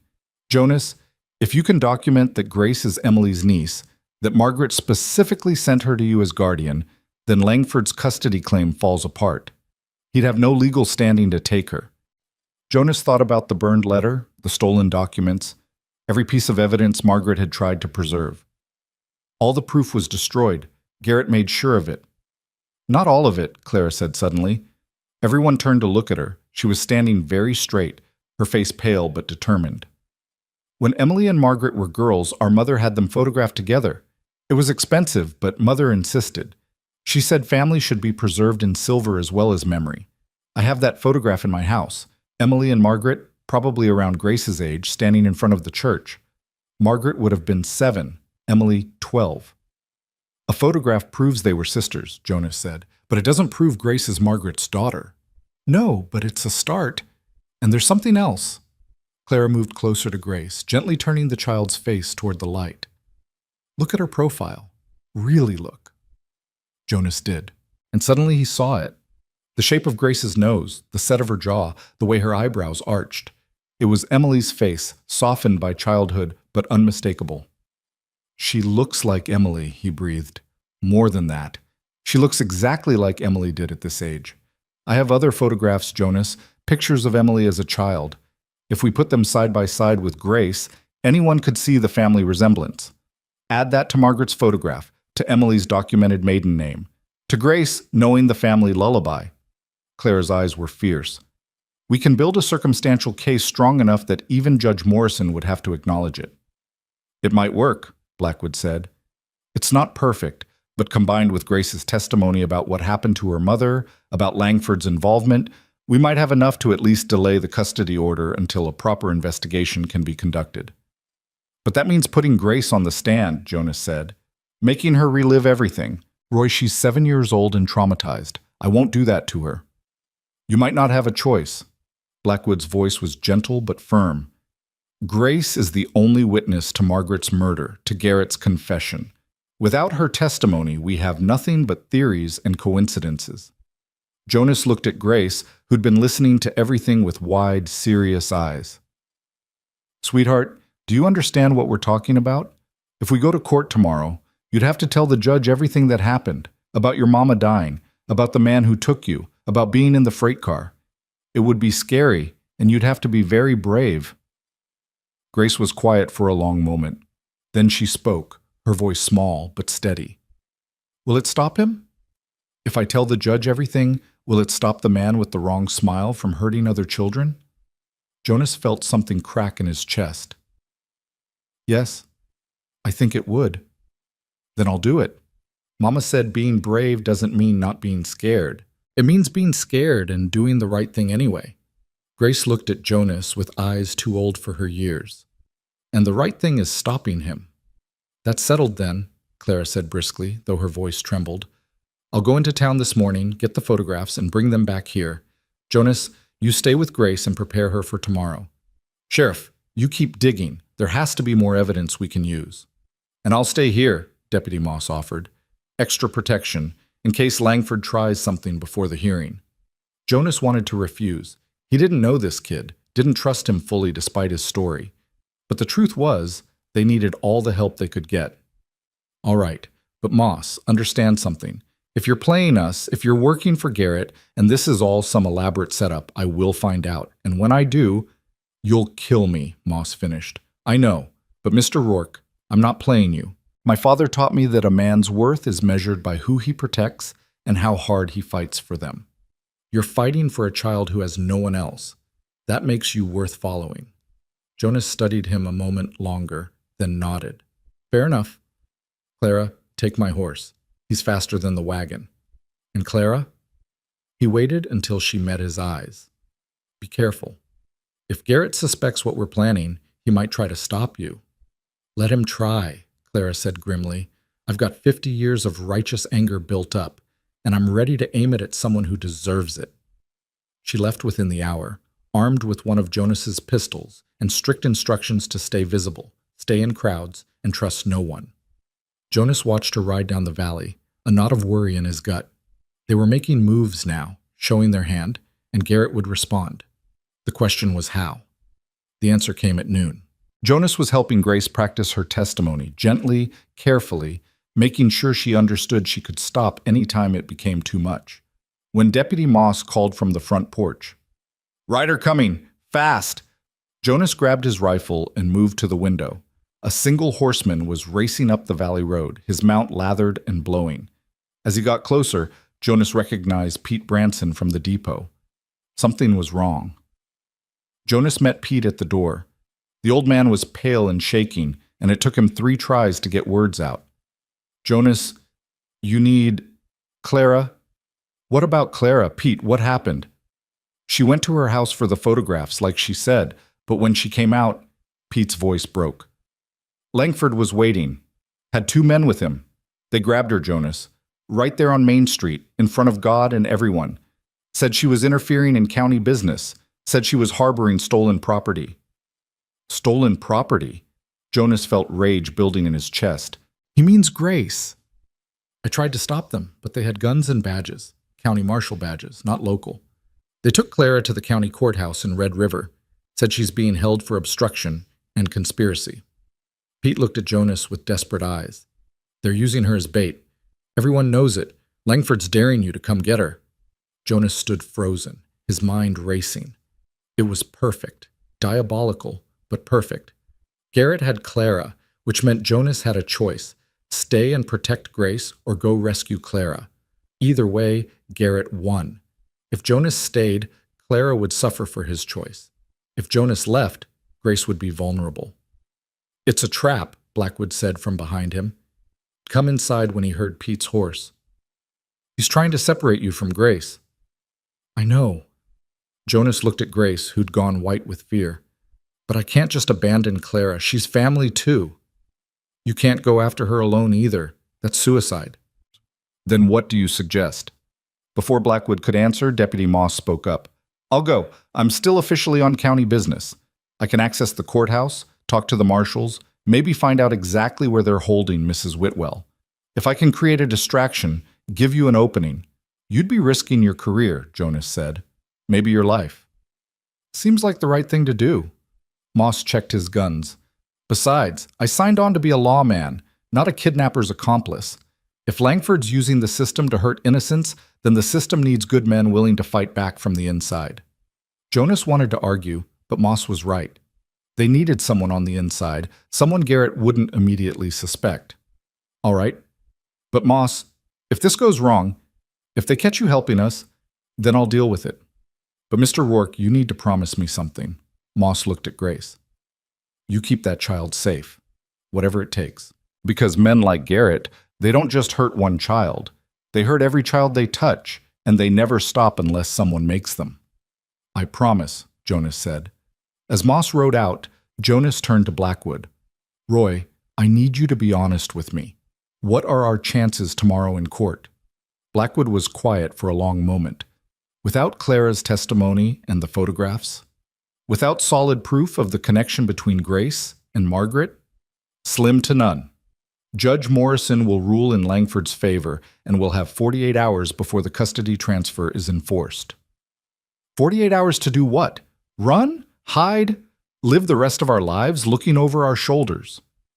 Or 48 hours to find the evidence that brings Garrett down permanently? Blackwood moved closer, lowering his voice so Grace wouldn't hear. Jonas, I think the evidence exists. I think Margaret kept records, kept proof of what Garrett was doing. And I think that's why he had to kill her, not just for revenge, but because she knew too much. But if she kept records, where are they? Garrett took everything from her room in Kansas City. Everything obvious, maybe. But think about it.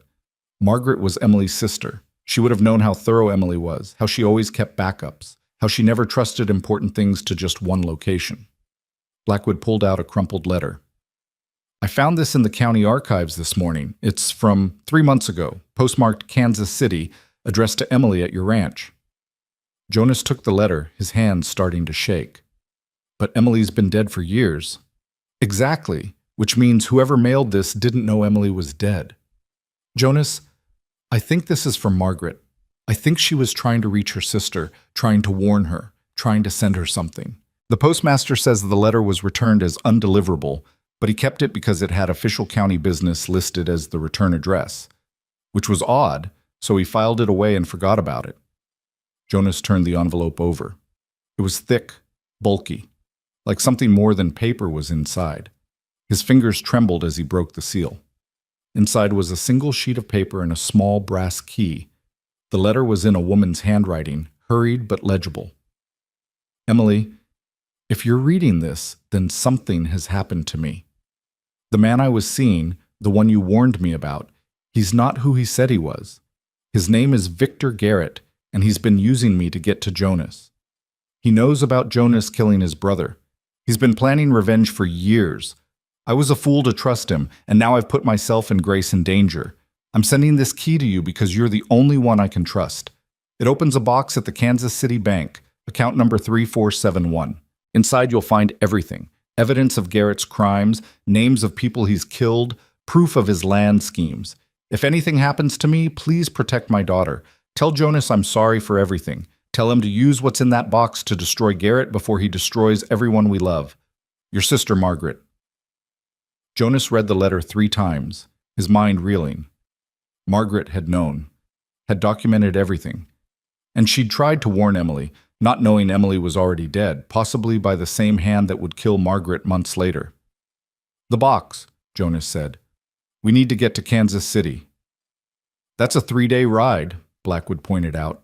The hearing is tomorrow. Even if you left now, I'm not leaving Grace. Then let me go. I'll ride tonight, push hard, get there by tomorrow evening. I'll wire the bank, have them open the box with a court order if necessary. Whatever's in there, Jonas, it might be enough to stop Garrett permanently. And if you don't make it back in time, Blackwood met his eyes squarely, then you do what you have to do to protect that child. Even if it means running. Even if it means leaving everything behind. Because Jonas, if Garrett gets his hands on Grace, she won't survive it. He's already killed 2 women that we know of. He won't hesitate to kill a child. Jonas looked at Grace, who'd been sitting quietly through all of this, taking in information no child should have to process. She met his gaze steadily, and he saw something in her eyes that reminded him achingly of Emily. A core of steel wrapped in gentleness. I won't run, Grace said quietly. Mama didn't run. Aunt Emily didn't run. I won't either. Grace, Mr. Jonas, The man with the wrong smile wants me to be scared, wants me to hide, wants everyone to hide. But Mama said the only way to stop bad men is to stand up to them, even when you're small and they're big, even when you're scared. Grace's chin lifted. I'm scared, but I'm going to stand up anyway. Jonas felt pride and heartbreak war in his chest. This child, who'd been starved and traumatized and nearly killed, still had more courage than most men he'd known. All right, he said. Then we stand together. Roy, you ride for Kansas City. Pete, I need you to spread the word in town, quietly, that tomorrow's hearing isn't what it seems. Make sure people know that Garrett is using the law to cover murder. Deputy Moss will work the Red River angle, try to get Clara free. And Grace and I— He paused, looking at the girl. Grace and I will prepare for tomorrow. Whatever happens, we face it head on. As the men scattered to their tasks, Jonas knelt beside Grace. Are you sure about this? Because if you want to change your mind, if you want me to take you somewhere safe and quiet, where you can just be a child for a while. I stopped being just a child when Mama died, Grace interrupted. Now I'm a child who has to help stop a bad man. And I can do that. I can be brave like Mama and Aunt Emily. She reached out and put her small hand on Jonas's cheek. You're scared too. I can feel it. But you're being brave anyway. That's what grown-ups do for children, isn't it? You're scared, but you protect us anyway. Jonas pulled her into a hug, holding her tight, feeling her heartbeat against his chest. Yeah, sweetheart. That's exactly what we do. They spent the afternoon preparing. Jonas taught Grace what to expect in court, how to speak clearly, how to answer only what was asked. Grace practiced her testimony, her voice getting stronger with each repetition. And in between, Jonas caught himself noticing small things. The way Grace hummed Emily's lullaby when she was nervous, the way she organized the papers on the table just like Emily used to, the way her laugh, when it came, sounded like morning light after a long night. She was family. Blood and bone, yes, but more than that. She was choice and promise, and the future Emily had wanted but never got to have. As evening fell, Grace looked up from her dinner. She'd managed 3 whole biscuits and a bowl of stew, more food than her stomach probably knew what to do with, and asked the question Jonas had been dreading. Mr. Jonas, what if we lose tomorrow? What if the judge says I have to go with Mr. Langford? Jonas set down his fork and met her eyes. He'd promised himself he wouldn't lie to this child, wouldn't give her false hope just to make her feel better. She deserved better than that. Then we'll have to make a hard choice, he said honestly. We could run, head north to Montana or west to California, somewhere Garrett can't reach us. We'd have to leave everything behind, live under different names, always looking over our shoulders, or— He paused. Or we could fight. Really fight, not just in court. The way I used to fight, before I became civilized. The way you fought the men who hurt people? Grace asked. The way you stopped the bad gang? Yes, that way. But Grace, you need to understand, if we go that route, there's no going back. I'd be breaking the law to uphold what's right. I might end up in prison or worse, and you'd be caught in the middle of it all. Grace was quiet for a long time, her eyes distant. Then she asked, what would Aunt Emily want you to do? The question hit Jonas like a physical blow. What would Emily want? Emily, who'd believed in law and order and doing things the right way. Emily, who'd talked him down from vigilante justice more than once, who'd made him promise to trust the system even when the system failed. But Emily had also made him promise to protect Margaret if she ever needed help. And that promise extended to Grace now.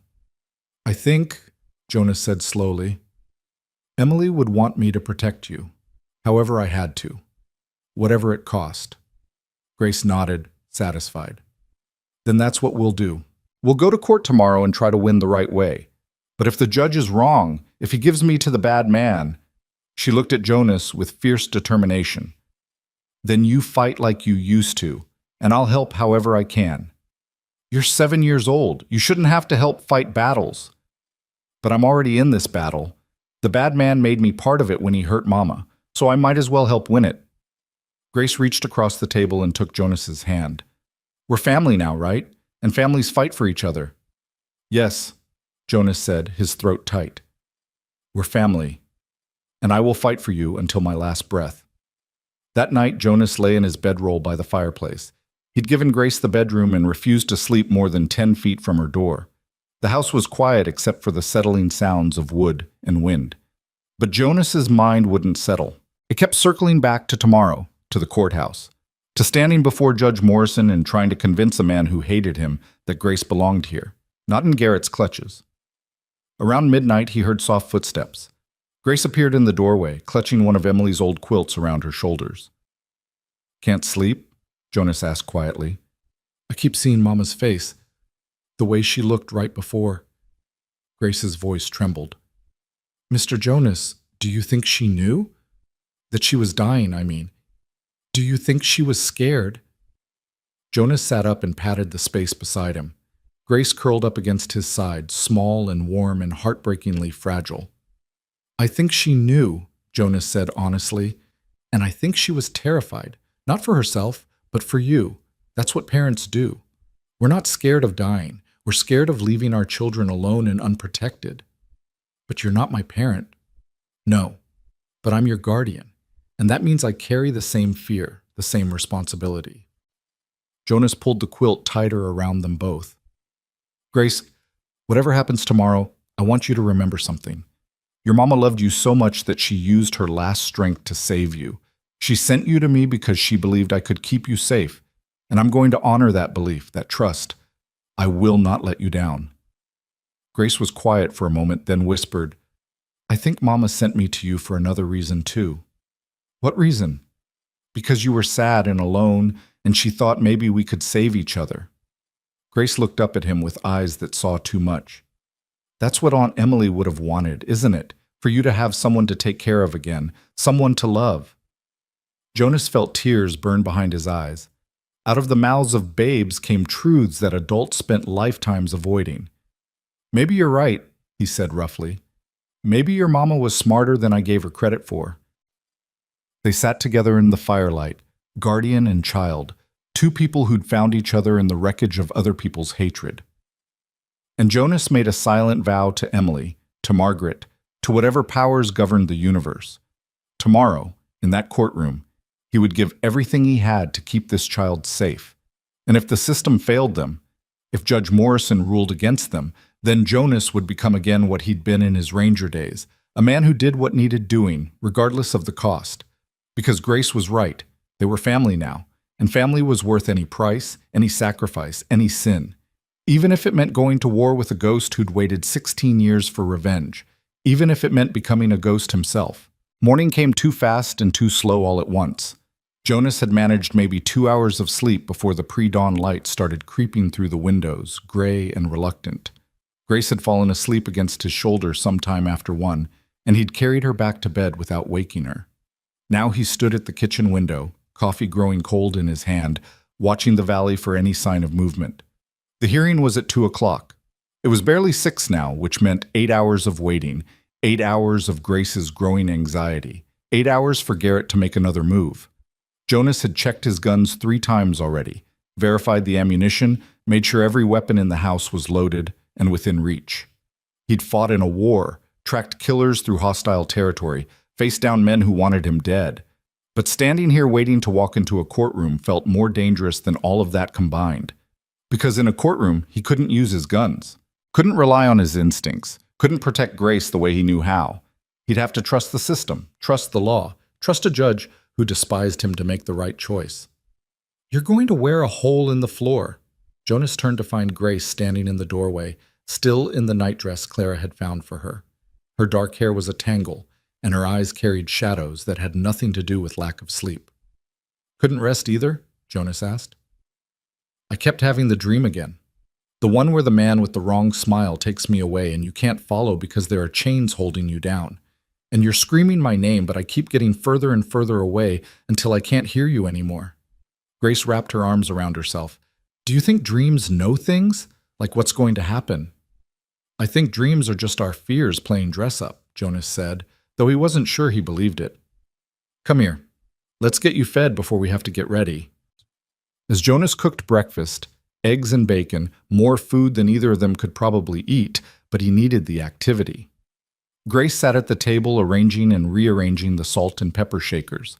It was something Emily used to do when she was nervous, and seeing Grace do it now made Jonas's chest ache. "Mr. Jonas, can I ask you something?" "Anything, sweetheart." "If the judge says I have to go with Mr. Langford, will you really fight, the way you said last night, even if it means breaking the law?" Jonas set down the spatula and turned to face her fully. "Yes." "Even if you go to jail?" "Even then." "Even if people say you're bad and wrong?" "Grace, listen to me." Jonas knelt beside her chair so they were eye to eye. "There's law, and then there's justice. Most of the time they're the same thing. But sometimes, not often, but sometimes, they're not. When that happens, when the law is being used to hurt innocent people instead of protect them, then good men have to decide what matters more, following rules or doing what's right." He took her small hands in his. "I've lived by the law most of my life, but I've also broken it when breaking it was the only way to save lives, and I won't apologize for that. Mama said the same thing once. She said sometimes being good means being bad in the eyes of bad people." Grace's voice dropped to barely a whisper. "She said that's why she couldn't go to the police about Mr. Langford, even when she figured out who he really was, because he'd made himself part of the police, part of the law, and nobody believes someone like her over someone like him. Your mama was right, and she was also brave for recognizing that." Jonas squeezed Grace's hands gently. "But you and I have something your mama didn't have. We have people willing to help us. Sheriff Blackwood, Deputy Moss, even Pete Branson. We're not alone in this fight." "But Miss Clara is. She's alone in that place with those men." Grace's eyes filled with tears. "What if they hurt her because of me? What if—" "Hey, no!" Jonas pulled Grace into a hug. "Clara knew what she was risking when she chose to help us. She's a grown woman who made her own choice. This is not your fault. None of this is your fault. You're a child who deserves to be protected, and anyone who hurts you or the people protecting you, that's on them, not you." Grace cried against his shoulder, her small body shaking with guilt and fear and exhaustion. Jonas held her and wished he could take all of it away, wished he could rewrite the last few months so Margaret never met Victor Garrett, so Emily never died, so this child never had to learn that the world could be cruel and adults could be monsters. But he couldn't rewrite the past. He could only fight for the future. And that fight started in 6 hours. By noon, Jonas had Grace dressed in a simple blue dress that had belonged to Emily as a child. Clara had brought it to the ranch weeks ago, saying Jonas should have something of Emily's that wasn't just memory. The dress was a little big, but it made Grace look even more like Emily's photographs, which was exactly what they needed. Jonas himself wore his Sunday suit, the one he'd bought for his wedding and hadn't touched since Emily's funeral. It smelled like cedar and mothballs and broken promises. But it made him look respectable, civilized, like a man who could be trusted with a child's welfare instead of a former ranger who knew 50 ways to kill a man. At 1 o'clock, a wagon pulled up outside. Pete Branson was driving, and beside him sat an older woman Jonas recognized as Mrs. Henshaw, who ran the boarding house in town. Behind them, in the wagon bed, sat 6 more townspeople, all of them looking grim and determined. "What's this?" Jonas asked as he stepped onto the porch, Grace's hand tight in his. "This is your character witnesses," Pete announced. "Mrs. Henshaw here is ready to testify that you're a upstanding citizen who paid for 3 months of her late husband's medical care without being asked. Tom Wheeler's going to talk about how you saved his son from drowning. Sarah Mitchell's going to mention that you tracked down the men who stole her horses and returned them without taking the reward, and so on." Jonas felt his throat tighten. "You didn't have to do this." "The hell we didn't," Mrs. Henshaw said sharply. She was 70, if she was a day, with steel gray hair and a spine that made fence posts look flexible. "Victor Langford has been sniffing around town for 3 months, asking questions, making judgments, acting like he owns the place. Most folks were too polite to say anything, but I've lived too long to be polite to snakes. When Pete told us what was really happening, what Langford really is," she shook her head. "No, sir, we're not letting some carpetbagging murderer steal a child under color of law. Not in our town." Grace pressed closer to Jonas's side, and he felt her trembling. These people were risking Garrett's anger to help them. If things went wrong, if Garrett won, he might retaliate against any of them. I can't ask you to put yourselves in danger, Jonas started. Good thing you're not asking then, Tom Wheeler interrupted. He was a big man, a blacksmith with hands like hams and a heart bigger than his forge. We're volunteering. Now stop arguing and let's get to that courthouse before the judge starts without us. The ride to Red River took an hour. Grace sat between Jonas and Pete, her hand never leaving Jonas's arm. The other townspeople followed in 2 more wagons, talking quietly among themselves. Jonas caught fragments of their conversation. Strategies for testimony, details to emphasize, ways to paint him as a suitable guardian. They were preparing like soldiers before battle, and Jonas felt a surge of gratitude so powerful it nearly unmanned him. Red River was bigger than Salvation Creek, with a proper courthouse made of stone instead of wood. Jonas had been here twice before, once for his wedding license, once to testify in the cattle theft case that had made Judge Morrison hate him. The building loomed over the town square like a gray promise of justice, though Jonas knew promises could be broken as easily as bones. They arrived at 1:45. The courthouse steps were already crowded with people, some townspeople from Red River, some official-looking men in county uniforms, some faces Jonas didn't recognize. And standing at the top of the steps, greeting people like he was hosting a social event, was Victor Langford. He looked exactly as he had 2 days ago. Expensive suit, calculating smile, eyes that held all the warmth of a snake. When he saw Jonas and Grace, his smile widened. "Mr. Rourke, how good of you to come. I was worried you might try to run." Langford's gaze dropped to Grace, and Jonas saw something flicker in those cold eyes. Not quite hate, not quite triumph. Something worse. Ownership. "And you brought the child. Excellent. This should all proceed quite smoothly." Jonas wanted to hit him, wanted to wipe that smug expression off his face and watch him fall. But Grace's hand tightened on his, and he forced himself to stay calm. "We're here for justice," Jonas said evenly. "Not your version of it, the real thing." "Justice is what the court decides, Mr. Rourke. And the court has been quite clear about the impropriety of an unmarried man raising a young girl without proper documentation or oversight." Langford gestured toward the courthouse doors. "But please, do make your case. I'm sure Judge Morrison will give you every consideration you deserve." The way he said it made Jonas's blood run cold. Garrett had already won. He knew it, and he wanted Jonas to know it too. This wasn't a hearing, it was a formality before the execution. Inside, the courtroom was smaller than Jonas expected, but no less intimidating. Oak panels on the walls, a raised bench for the judge, rows of seats for spectators. Jonas spotted Clara immediately. She was sitting in the front row, flanked by 2 county marshals. Her face was pale and drawn, and when she saw Grace, tears started streaming down her cheeks. Grace started toward her, but Jonas held her back. "Not yet, sweetheart. We have to wait." "But she's crying. She needs—" "I know, but if we approach her now, they might separate you. We have to play by their rules until we can't anymore." Grace nodded, though her face crumpled with the effort of not running to Clara. They took seats on the other side of the courtroom, Jonas keeping Grace close. The townspeople from Salvation Creek filled in behind them, a wall of solidarity. On the opposite side, Langford sat alone, perfectly relaxed, occasionally making notes on a leather portfolio. At precisely 2:00, a door behind the bench opened and Judge Morrison entered. He was 60, heavy-set, with white hair and a face that looked like it had forgotten how to smile sometime around the Civil War. His eyes swept the courtroom, lingered on Jonas with obvious distaste, then settled on Grace with something that might have been pity. "This court is now in session," the bailiff announced. "All rise." They rose. The judge sat. The machinery of law began to grind. "We are here," Judge Morrison began, "to determine the matter of guardianship for one Grace Bennett, minor child, currently in the custody of Mr. Jonas Rourke.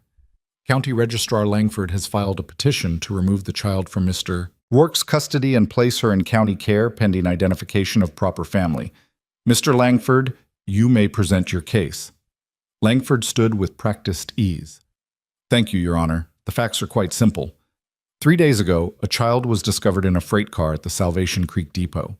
She was alone, malnourished, and carrying no identification beyond a cryptic note. Mr. Rourke, acting on nothing more than emotional impulse, removed this child from the scene, and took her to his ranch without notifying proper authorities or following any legal protocol for handling abandoned minors. That's not true, Grace whispered, but Jonas squeezed her hand gently. Not yet, he murmured.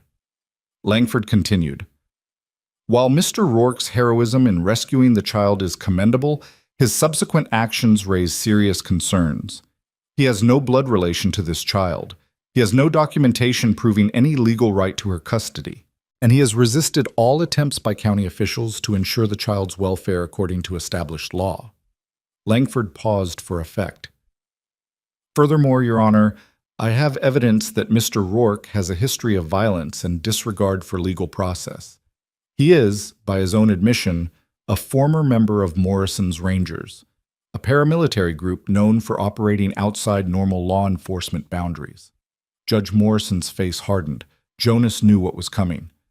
The Rangers were sanctioned by the territorial government, Jonas said, unable to stay silent. Mr. Rourke, you will have your turn to speak, the judge said sharply. Continue, Mr. Langford. Thank you, Your Honor. My concern is simple. This child deserves stability, proper care, and a legal guardian who respects the law. Mr. Rourke, whatever his personal virtues, cannot provide that. I am therefore requesting immediate custody transfer to county care, where the child will be properly housed, educated, and eventually placed with a suitable family. Langford sat down, the picture of reasonable authority.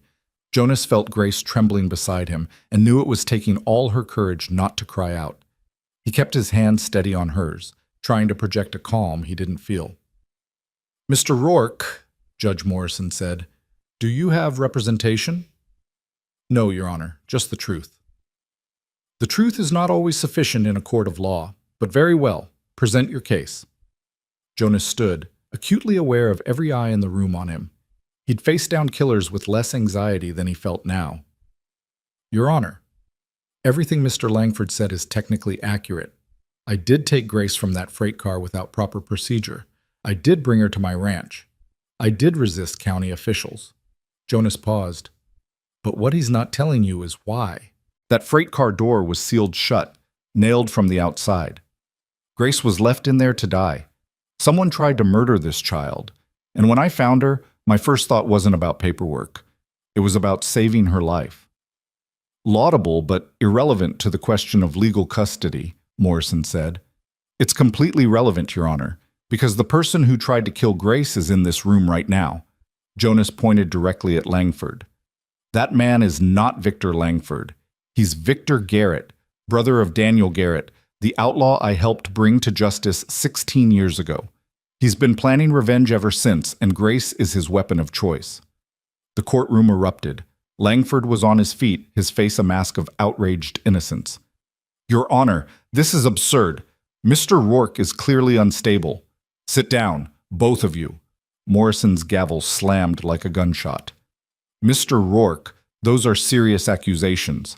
I assume you have evidence? Grace is my evidence. She witnessed her mother's murder by Garrett's accomplice. She heard Garrett himself confess to the plan. Grace, sweetheart, stand up. Tell the judge what you told me. Grace stood on shaky legs, her voice barely audible. It's true. The man with the wrong smile, that's him. He came after Mama died. He said Mr. Jonas took everything from him, and now he was taking everything from Mr. Jonas. He said he wanted to watch Mr. Jonas lose everyone he loved. Your Honor, Langford said smoothly, this is the testimony of a traumatized 7-year-old who's been coached by Mr. Rourke. She's confused, frightened, and I'm not confused, Grace's voice suddenly rang out clear and strong. My mama died coughing blood because you poisoned her. You killed her just like you killed Aunt Emily. And now you want to take me away so you can kill me too and make Mr. Jonas watch. The courtroom went dead silent.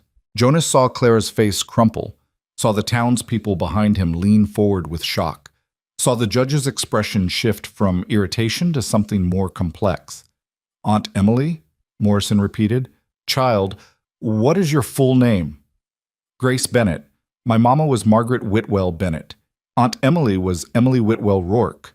She married Mr. Jonas, and Mama said if anything bad happened, I should go to him because he promised to take care of family. Morrison looked at Clara. Mrs. Whitwell, can you verify this? Clara stood, wiping her eyes.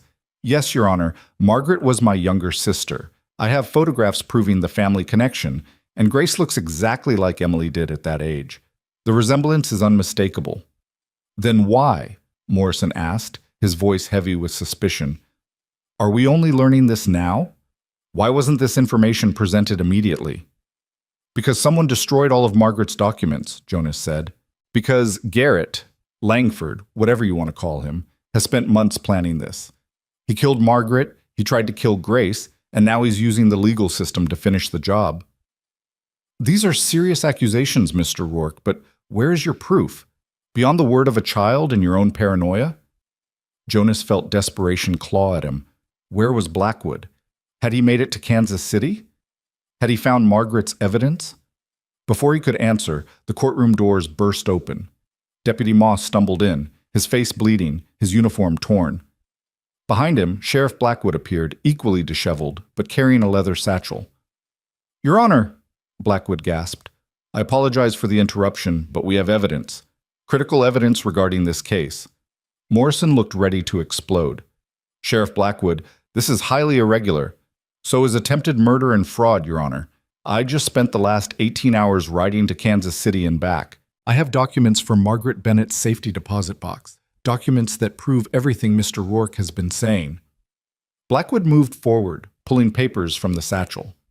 Signed confessions from victims of Victor Garrett's land schemes. Photographs of Garrett under various aliases. Bank records showing money transfers to shell companies.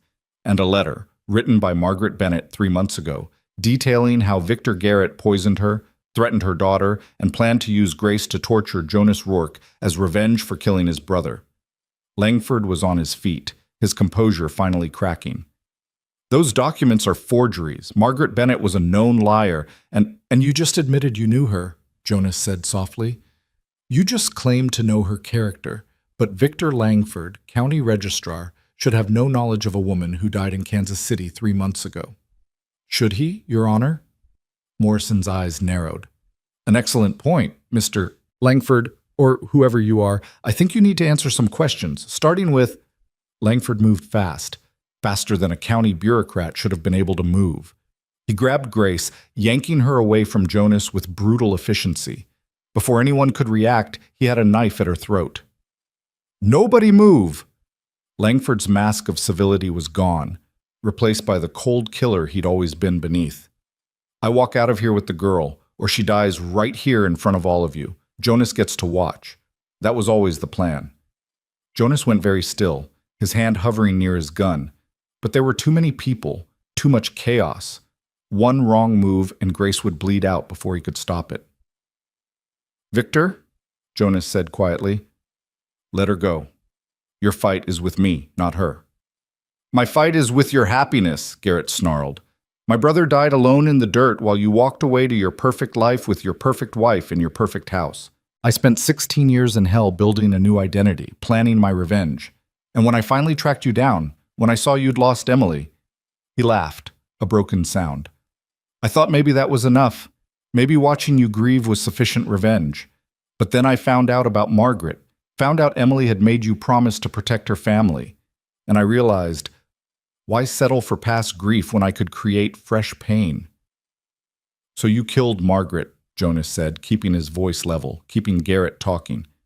You killed an innocent woman just to hurt me. Innocent. She was leverage, just like Emily was leverage, just like this little brat is leverage.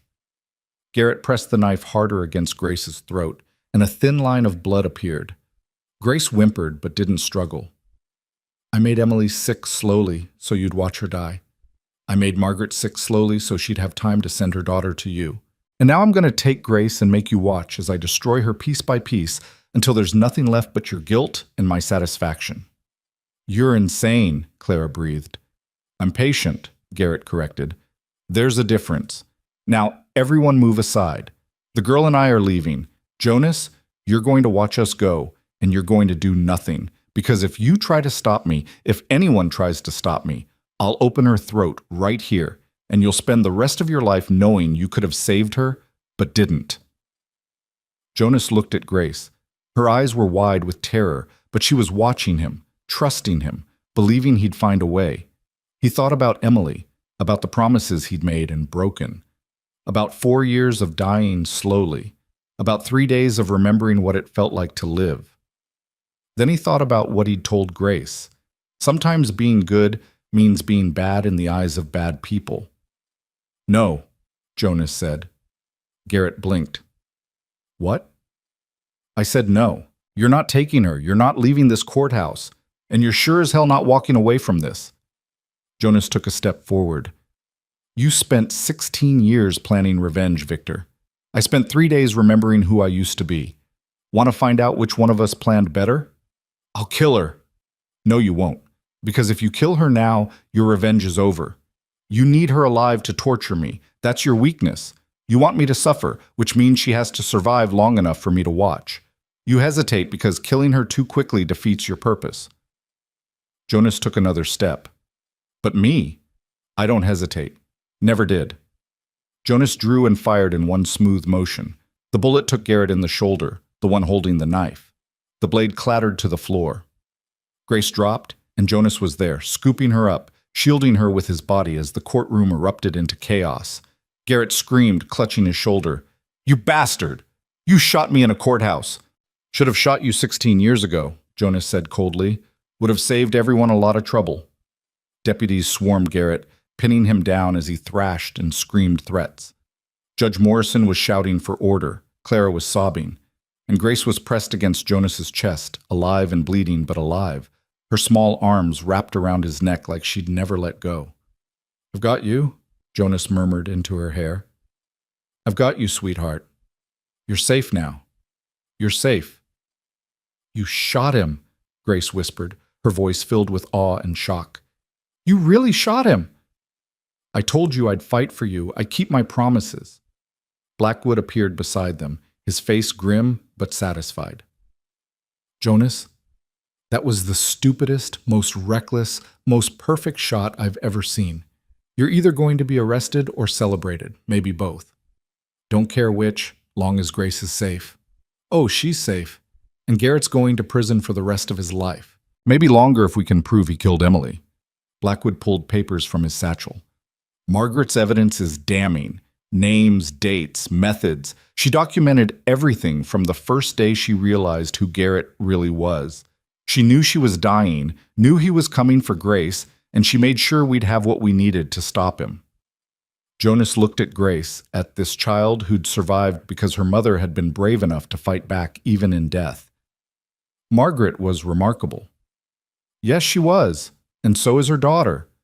Blackwood reached out and gently touched Grace's hair. "You did good, little one. You stood up when it mattered most." Grace lifted her face from Jonas's shoulder, looking around at the chaos of the courtroom. Garrett was being dragged away, still screaming about revenge and injustice. Clara had broken free from the marshals and was rushing toward them. Judge Morrison was staring at Jonas with an expression that mixed horror, respect, and resignation. "Mr. Rourke," Morrison called out, "we need to discuss your actions." "In a minute, Your Honor." Jonas set Grace down carefully, checking the cut on her neck. It was shallow, more scared than hurt. "Grace, I need you to go with Clara now. Can you do that for me?" "But I have to answer some questions about shooting a man in a courthouse. It's going to be boring legal stuff, and you've had enough of that for one day." Jonas managed a smile that felt like breaking glass. "Besides, I think Clara's earned some time with you." Clara reached them, pulling Grace into a fierce embrace. "Oh, sweetheart. Oh, my brave, brave girl." She looked at Jonas over Grace's head, her eyes swimming with tears. "Thank you. For everything." "Thank Emily," Jonas said. "She's the one who made the promise. I just kept it." As Clara led Grace away, Jonas turned to face Judge Morrison. The judge looked 10 years older than he had an hour ago. "Mr. Rourke, you just discharged a firearm in my courtroom, shot a county official, and caused enough chaos to keep me in paperwork for a month." Morrison paused. "You also saved that child's life and exposed a murderer who's been operating under my nose for months. I'm going to have to think very carefully about how to proceed." "While you're thinking, Your Honor, you might want to read these." Blackwood handed over Margaret's documents. Everything you need to understand what really happened here. And if you're considering charging Jonas with anything, remember that he acted in defense of a child who was being held at knife point by a man who'd already confessed to multiple murders. Morrison took the documents, his expression unreadable. Everyone out. I need time to review this evidence and decide how to proceed. Court will reconvene in 1 hour. He looked at Jonas. Mr. Rourke, you're not under arrest, but I strongly suggest you don't leave the building. We have much to discuss. The courtroom cleared slowly, people talking in hushed voices, casting looks at Jonas that ranged from admiring to horrified. Pete Branson clapped him on the shoulder. Mrs. Henshaw told him he'd done exactly right. Tom Wheeler offered to testify that Garrett had clearly been a threat and Jonas had no choice, but Jonas barely heard any of it. He was watching Clara and Grace through the courthouse window, seeing them sit on a bench in the afternoon sun, seeing Grace lean against Clara like she'd finally found solid ground after weeks of quicksand. You did it, Blackwood said quietly. You saved her. We saved her, Jonas corrected. You, Clara, Moss, even those folks from Salvation Creek. This wasn't just me. No, but you're the one who pulled the trigger when it mattered. Blackwood studied him. How do you feel? Jonas thought about it. How did he feel? 4 days ago, he'd been sleepwalking through life, going through motions without meaning. 3 days ago, he'd found a dying child in a freight car and felt something inside him crack open. Now he'd killed, or at least wounded, the man who'd murdered Emily and Margaret, saved the child they'd both loved, and maybe, just maybe, found a reason to keep living. I feel, Jonas said slowly, like I just woke up from a very long nightmare. Good. Because the hard part's just beginning. What hard part? Garrett's caught. The truth is out. The hard part is raising a traumatized 7-year-old who's lost everything and everyone she knew. The hard part is teaching her that the world isn't always cruel, that people can be trusted, that family means safety instead of danger. Blackwood smiled. You signed up to be a guardian, Jonas. Now you have to figure out how to actually do it. Jonas looked out at Grace again. She was laughing at something Clara said, and the sound carried through the window like church bells, clear and pure and full of promise. I'll figure it out, Jonas said, 1 day at a time, same way I figure out everything else. Just don't shoot anyone else in a courthouse. Judges tend to frown on repeat performances. Despite everything, Jonas felt himself smile. I'll try to restrain myself. The hour passed slowly. Jonas spent it giving a statement to a very disturbed clerk, explaining in excruciating detail exactly why he'd felt shooting Garrett was necessary. Blackwood provided supporting testimony. Deputy Moss, who'd been patched up by a local doctor, added his account of Garrett's corruption and violence. Finally, Judge Morrison called them back into the courtroom. This time it was nearly empty, just Jonas, Blackwood, Clara, Grace, and a handful of court officials. Morrison looked exhausted but resolved. I've reviewed all the evidence, he began, and I've consulted with the Territorial Attorney General via telegram. Mr. Rourke, your actions today were highly irregular and technically illegal. However, given the circumstances and the clear threat to the child's life, I'm ruling that you acted in lawful defense of another. No charges will be filed. Jonas felt something in his chest unclench. Furthermore, Morrison continued, based on the evidence provided by Sheriff Blackwood and the testimony of Mrs. Whitwell, I am satisfied that Grace Bennett is indeed the daughter of Margaret Whitwell Bennett and the niece of your late wife, Emily Whitwell Rourke. The family connection is established. Grace sat up straighter, her hand finding Jonas's. Therefore, in accordance with the wishes of the child's late mother and in recognition of the promise made by Emily Whitwell Rourke to her sister, I am granting temporary guardianship of Grace Bennett to Jonas Rourke, pending completion of formal adoption proceedings. Morrison looked at Grace. Young lady, do you understand what this means?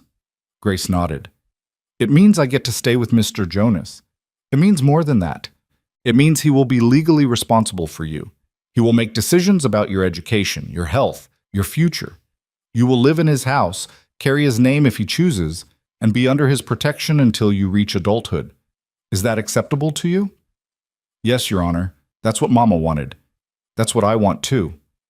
Morrison's expression softened slightly. Then it settled. Mr. Rourke, Don't make me regret this decision. I won't, Your Honor. You have my word. As they filed out of the courthouse, Jonas felt Grace's hand slip into his. She looked up at him with eyes that held less fear than they had that morning, though shadows still lingered. Does this mean I can call you something besides Mr. Jonas? She asked. What did you have in mind? Mama said if everything worked out, if you agreed to take care of me like you promised Aunt Emily, then maybe someday I could call you. Grace hesitated, suddenly shy. Could I call you Papa? Jonas stopped walking. The word hit him like a physical blow. Papa. Something he'd thought he'd never hear. Something Emily had dreamed of their children calling him. Something he'd buried along with all his other lost hopes. You don't have to, Grace added quickly, misreading his silence. I know you're not really my papa. I know you're just doing this because you promised. I just thought... Yes, Jonas interrupted, his voice rough. Yes, you can call me Papa, if that's what you want. Grace's face lit up like sunrise. Really? Really? But Grace, you need to understand something. I've never been a father before. I'm going to make mistakes. I'm going to mess things up. There will be days when I don't know what I'm doing or how to help you. That's okay. I've never had a real papa before either. We can figure it out together. Grace smiled, and Jonas saw Emily in that smile, saw Margaret's determination, saw the promise of healing and hope and second chances. Besides, you already know the most important part. What's that? You know how to fight for me, and that's what papas do, right? They fight for their children. Jonas pulled her into a hug right there on the courthouse steps, not caring who saw, not caring about dignity or decorum. Yeah, sweetheart, that's exactly what papas do, and I promise you, I will fight for you every single day for the rest of my life. I know, Grace whispered against his chest. That's why Mama sent me to you. She said you were the best fighter she ever knew, and the best fighters make the best protectors. Clara appeared beside them, her hand gentle on Grace's head. Jonas, what do you say we all go home? I think we've had enough of courthouses and violence for one day. Sounds perfect. Jonas stood lifting Grace onto his hip. She was getting heavier already, or maybe he was just noticing her weight now that she wasn't half-starved. Let's go home. As they walked toward the wagon, Jonas heard someone call his name. He turned to see Deputy Moss jogging toward them, his face serious. Mr. Rourke, I wanted you to know... Garrett started talking, can't seem to help himself. He's confessing to everything, bragging about how clever he was. Turns out he's killed at least 6 people in his quest for revenge, including... Moss glanced at Grace and lowered his voice. Including your wife, sir. He poisoned her slowly over 6 weeks. Said it gave him satisfaction watching you suffer. Jonas felt rage and grief war in his chest. Emily. His Emily had been murdered, and he'd never known. He'd sat by her bedside holding her hand while Garrett's poison killed her slowly, and he'd thought it was just cruel fate instead of crueler man. Jonas? Clara's voice was soft. Are you all right? No, he said honestly, but I will be. Because that bastard wanted me to break, wanted me to spend my life drowning in grief and guilt. And I won't give him that satisfaction. Emily wouldn't want that. Margaret wouldn't want that. He looked at Grace. And this little girl deserves better than a guardian who's too busy mourning to remember how to live. Emily would be proud of you, Clara said. Of both of you. The ride home was quiet. Grace fell asleep against Jonas's shoulder, exhausted by terror and triumph. Clara sat on his other side, her hand occasionally reaching out to touch Grace's hair, as if reassuring herself the child was real and safe. Pete drove, and the other townspeople followed in their wagons, a caravan of solidarity heading back to Salvation Creek.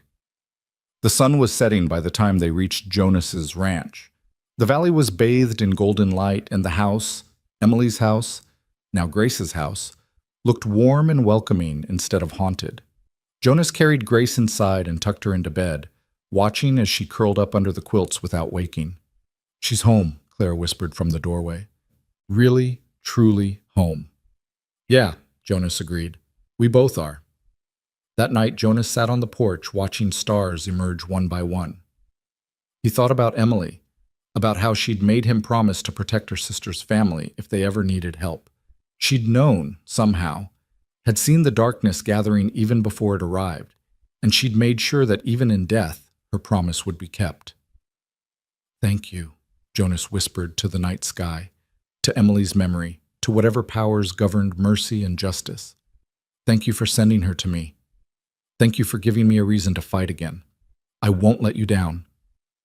The stars offered no answer, but Jonas didn't need one. He'd spent 4 years looking for meaning in the bottom of whiskey bottles and the emptiness of routine. Now he'd found it in the form of a 7-year-old girl who'd survived hell and still believed in heroes. Tomorrow would bring new challenges: adoption paperwork, helping Grace heal, teaching her to trust again, building a life together out of the wreckage Garrett had left behind.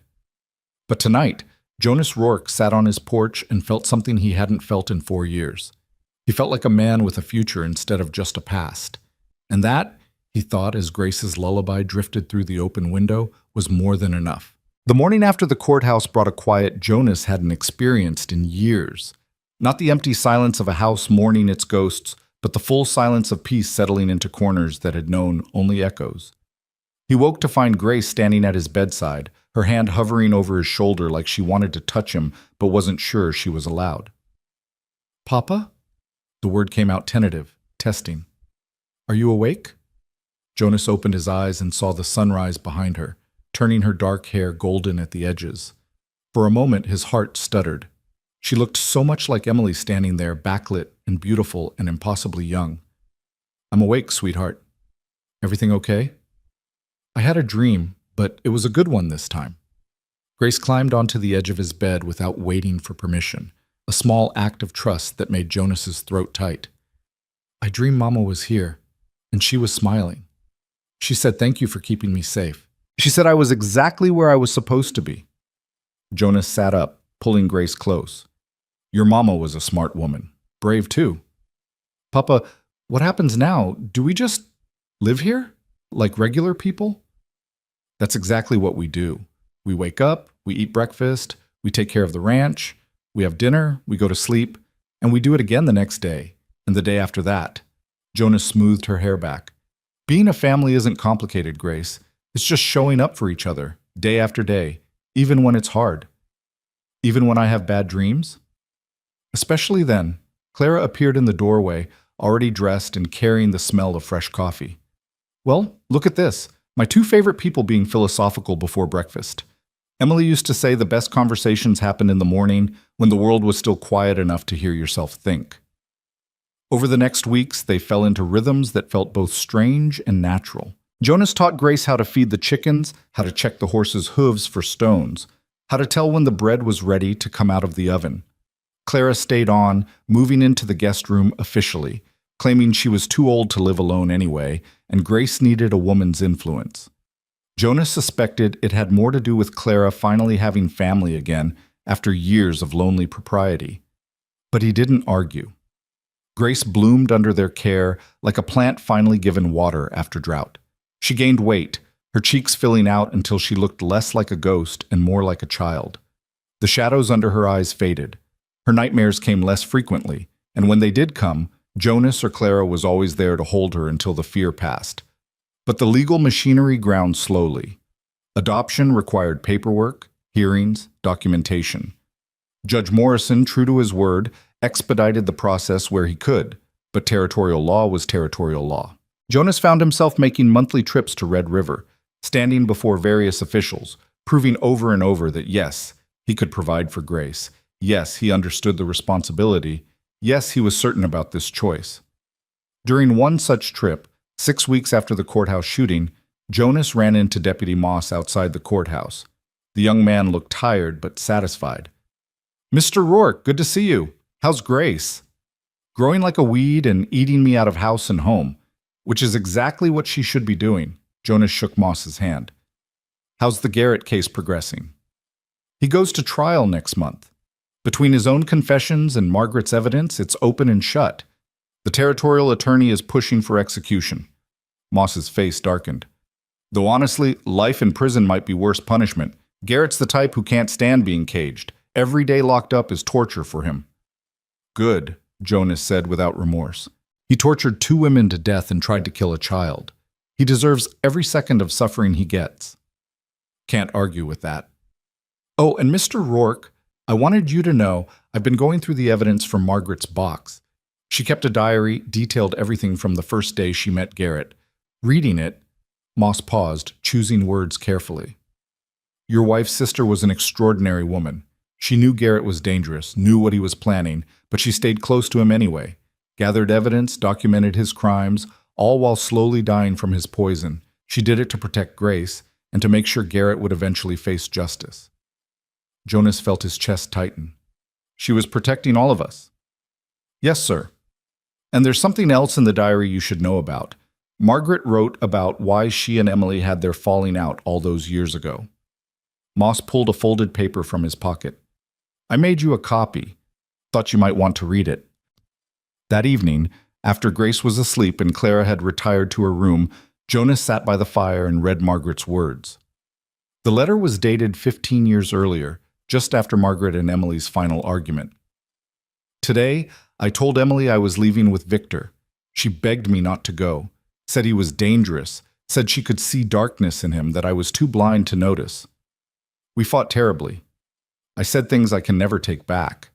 Called her a jealous shrew, said she wanted to control my life the way she controlled everything else. I left that night, and we haven't spoken since. But here's what I never told Emily, what I could never tell her. I knew she was right. I saw the darkness too.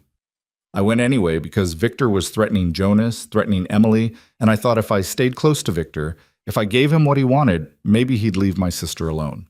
Maybe I could protect her the way she'd always protected me. I was wrong. Victor's hatred runs too deep, and now I've put myself and my unborn child in danger for nothing. But I won't let Emily know. I won't let her feel guilty for my choices. Better she think I'm a fool than know I sacrificed myself trying to save her. If something happens to me, if Victor does what I fear he'll do, at least I'll die knowing I tried. And maybe someday Grace will understand that the greatest love isn't the kind that keeps you safe.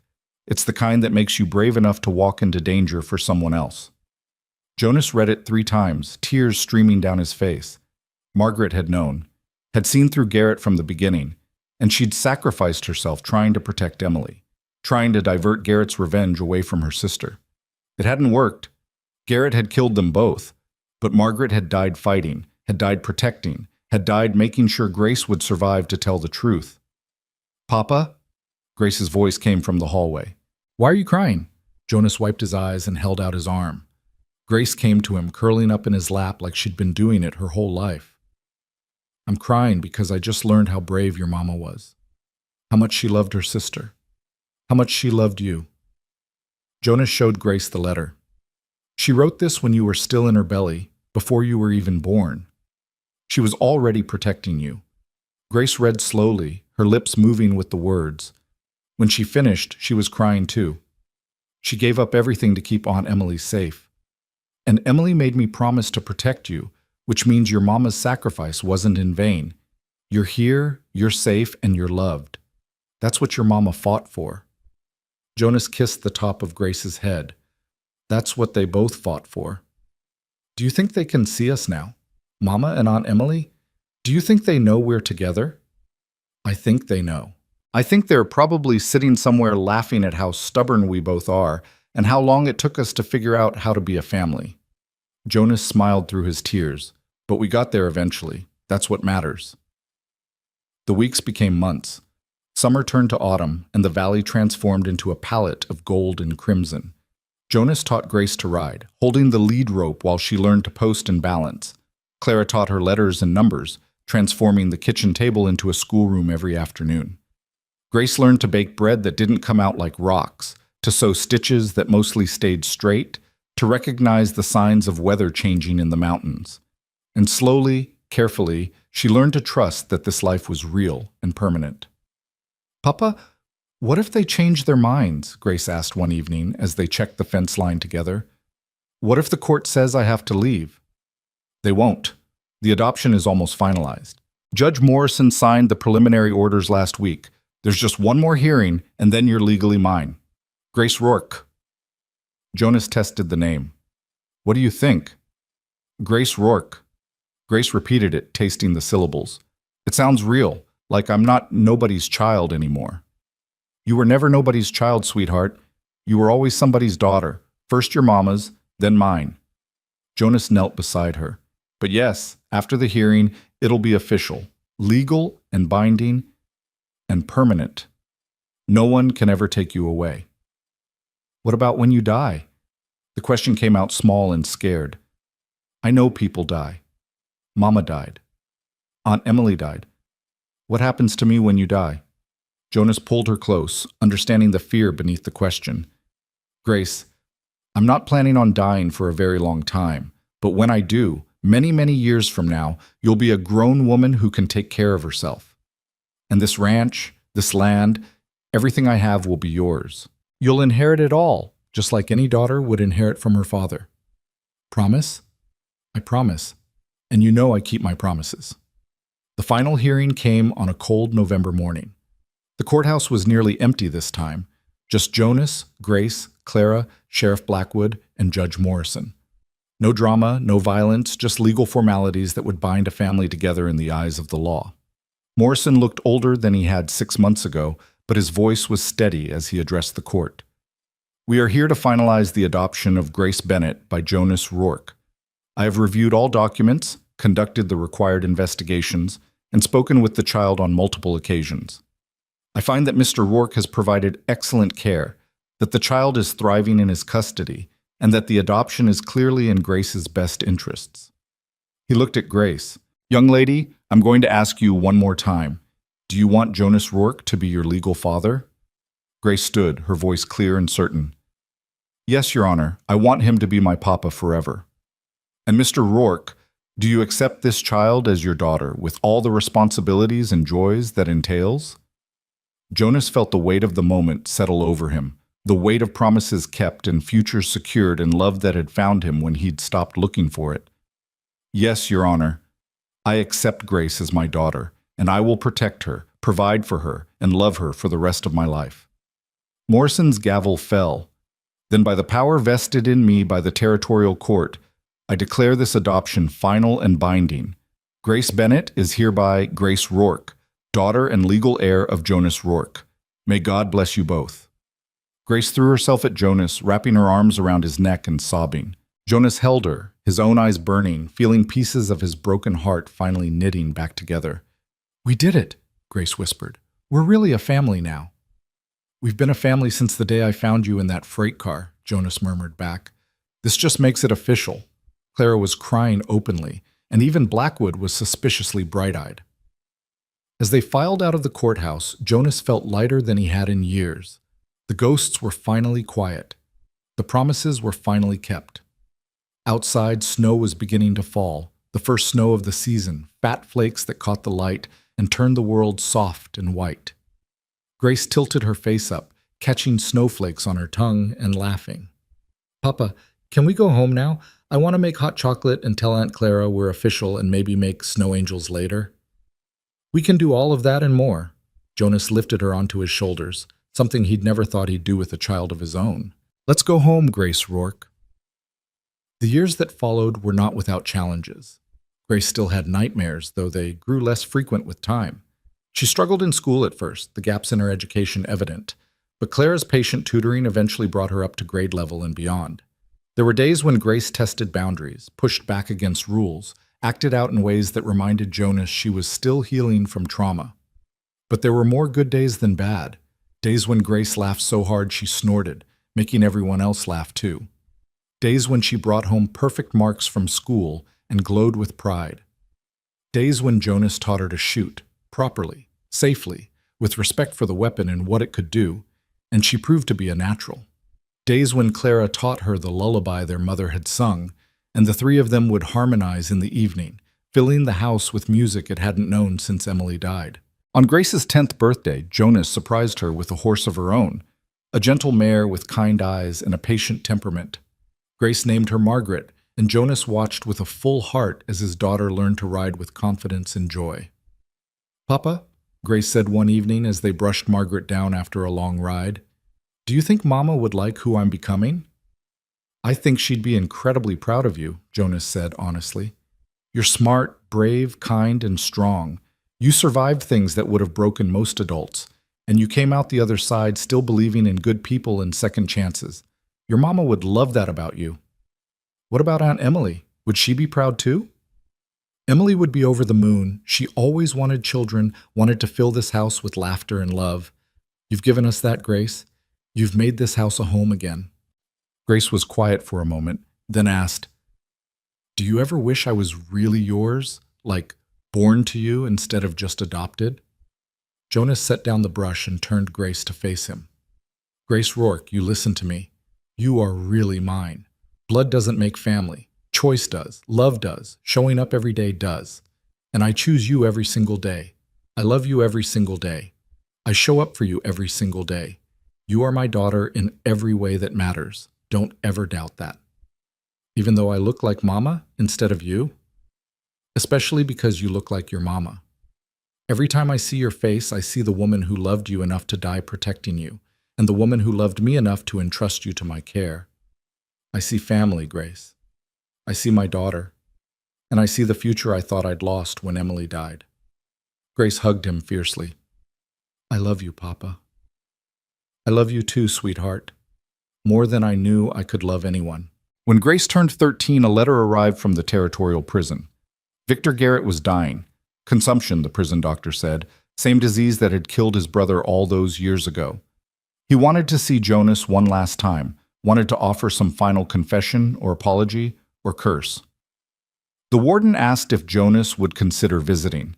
Jonas showed the letter to Grace, who was old enough now to make her own choices about such things. "Do you want to go?" she asked. "To see him before he dies?" "I don't know. Part of me wants closure. Part of me wants to spit in his face. Part of me just wants to forget he ever existed."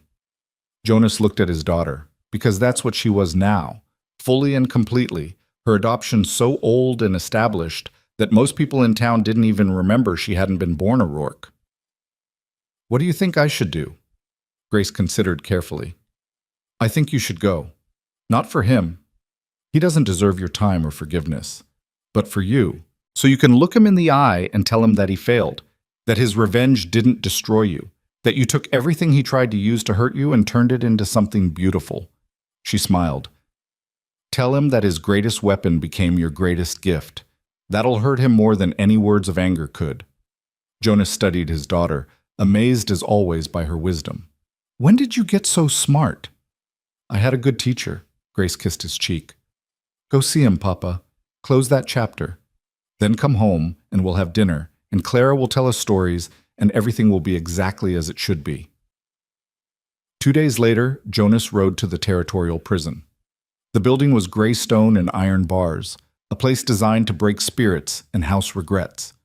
Garrett was in the infirmary, dying slowly and apparently painfully if the prison doctor's assessment was accurate. Jonas found him propped on thin pillows, his skin yellow with disease, his breathing labored. 16 years of hatred had aged him beyond his years, and now sickness was finishing what revenge had started. "Jonas Rourke," Garrett's voice was a wheeze. "You actually came." "Grace thought I should. Said I needed closure." "Grace," Garrett laughed, which turned into a cough that racked his whole body. "The little brat who destroyed all my plans. How is she?" "Thriving, happy, loved, everything you tried to prevent." Jonas pulled up a chair but didn't sit. He wouldn't give Garrett the satisfaction of seeing him comfortable. "She's my daughter now. Legal, binding, permanent. Your revenge failed, Victor. You killed 2 good women, tortured a child, destroyed countless lives, and in the end, you gave me the greatest gift I could have received, a reason to live again." Garrett's face twisted with rage and frustration.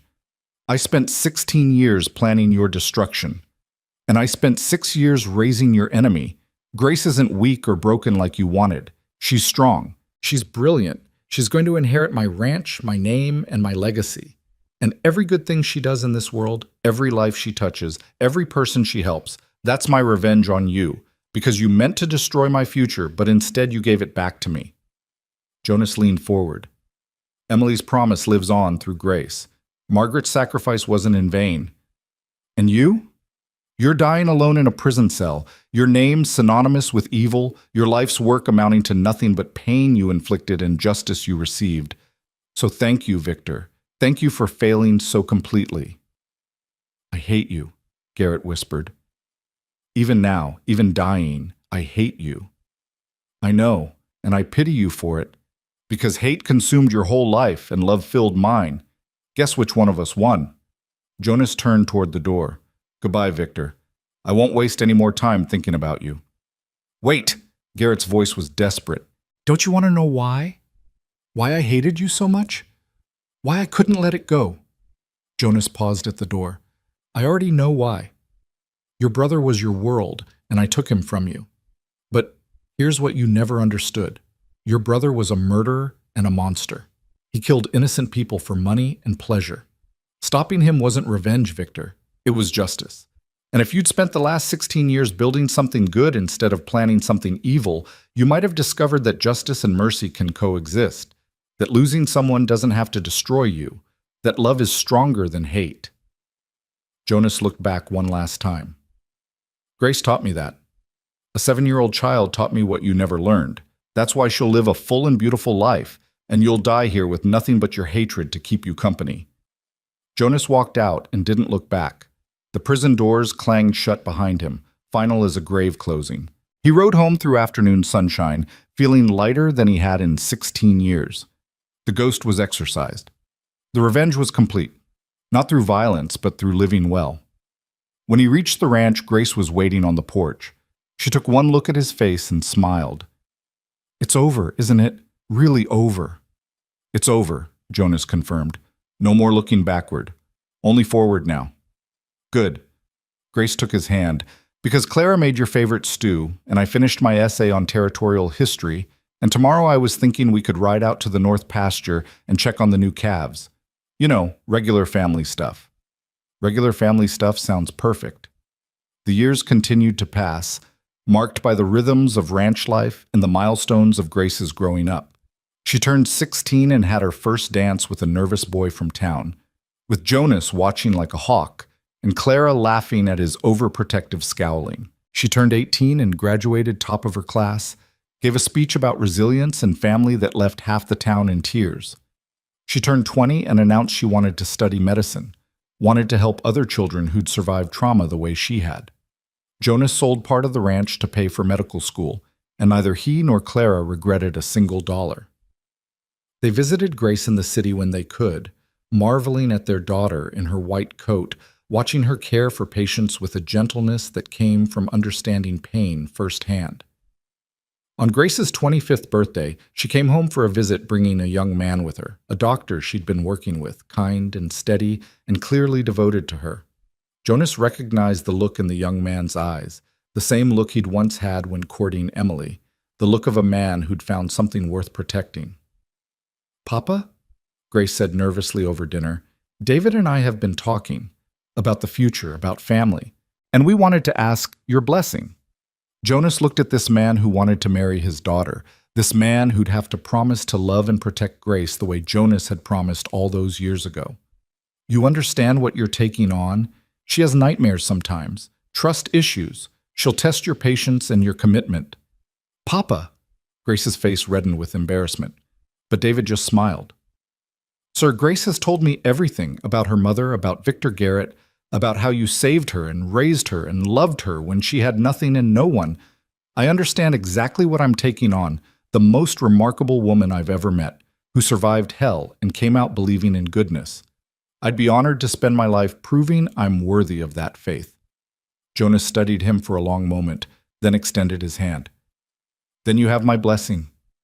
But David, understand one thing. Grace is my daughter. My real, actual, legally adopted, I would die for her daughter. If you ever hurt her, if you ever make her feel less than treasured, I'm old, but I'm not dead. I will find you. Papa! Grace was laughing now, tears streaming down her face. Let him say it, Clara interjected. It's what fathers do. David shook Jonas's hand firmly. I wouldn't expect anything less, sir, and I promise you, I'll spend every day proving I deserve her. The wedding was small and beautiful, held at the ranch with the whole valley spread out below them like a blessing. Grace wore Emily's wedding dress, altered to fit, and carried wildflowers Margaret had loved. When Jonas walked her down the makeshift aisle, his heart was so full it ached. "Thank you," Grace whispered as they paused before the minister, "for everything, for finding me, for fighting for me, for teaching me that family isn't who you're born to, it's who chooses you." "Thank you for letting me choose you," Jonas whispered back. "You saved my life, Grace, every bit as much as I saved yours." Jonas gave her away with tears in his eyes. But they were good tears, healing tears, the kind that water new growth instead of drowning old sorrows. As the years turned into decades, Jonas watched Grace build a life that would have made Margaret proud and Emily joyful. She and David opened a clinic in Salvation Creek, providing medical care to families who couldn't afford the fancy doctors in Red River. Grace specialized in treating traumatized children, using her own experiences to help others heal. The clinic grew, added staff, became known throughout the territory as a place where broken children could learn to be whole again. Grace had 3 children of her own, 2 girls and a boy. She named the eldest Margaret Emily, honoring both mothers. The boy she named Jonas, though he insisted on being called Junior to avoid confusion. The youngest girl was Clara, after the aunt who'd become a grandmother and a guardian and a pillar of strength. Jonas, now gray and slower but still sharp as tack, adored his grandchildren. He taught them to ride, to shoot, to understand that strength meant protecting those weaker, not dominating them. He told them stories about their grandmother Margaret's courage, about their great-aunt Emily's kindness, about the day he found their mother in a freight car and decided to fight for her. "Papa," young Margaret asked when she was 7, the same age Grace had been when Jonas found her, "Mama says you're a hero. Are you?" Jonas thought about it. "No, sweetheart. I'm just a man who kept his promises. Real heroism is what your mama did, surviving when the world wanted her to break, thriving when others would have given up, and using her pain to help others heal. That's heroism." "But you saved her." "We saved each other," Jonas corrected. "That's what family does." The day Jonas turned 75, the whole town threw a celebration. Grace and David closed the clinic for the afternoon. Clara, now 90 but still formidable, organized everything with military precision. The grandchildren made a banner that read, "Best Papa Ever." Sheriff Blackwood, long retired but still Jonas's closest friend, gave a speech about justice and friendship and keeping promises that lasted a lifetime. As the sun set and the party wound down, Jonas found himself on the porch with Grace.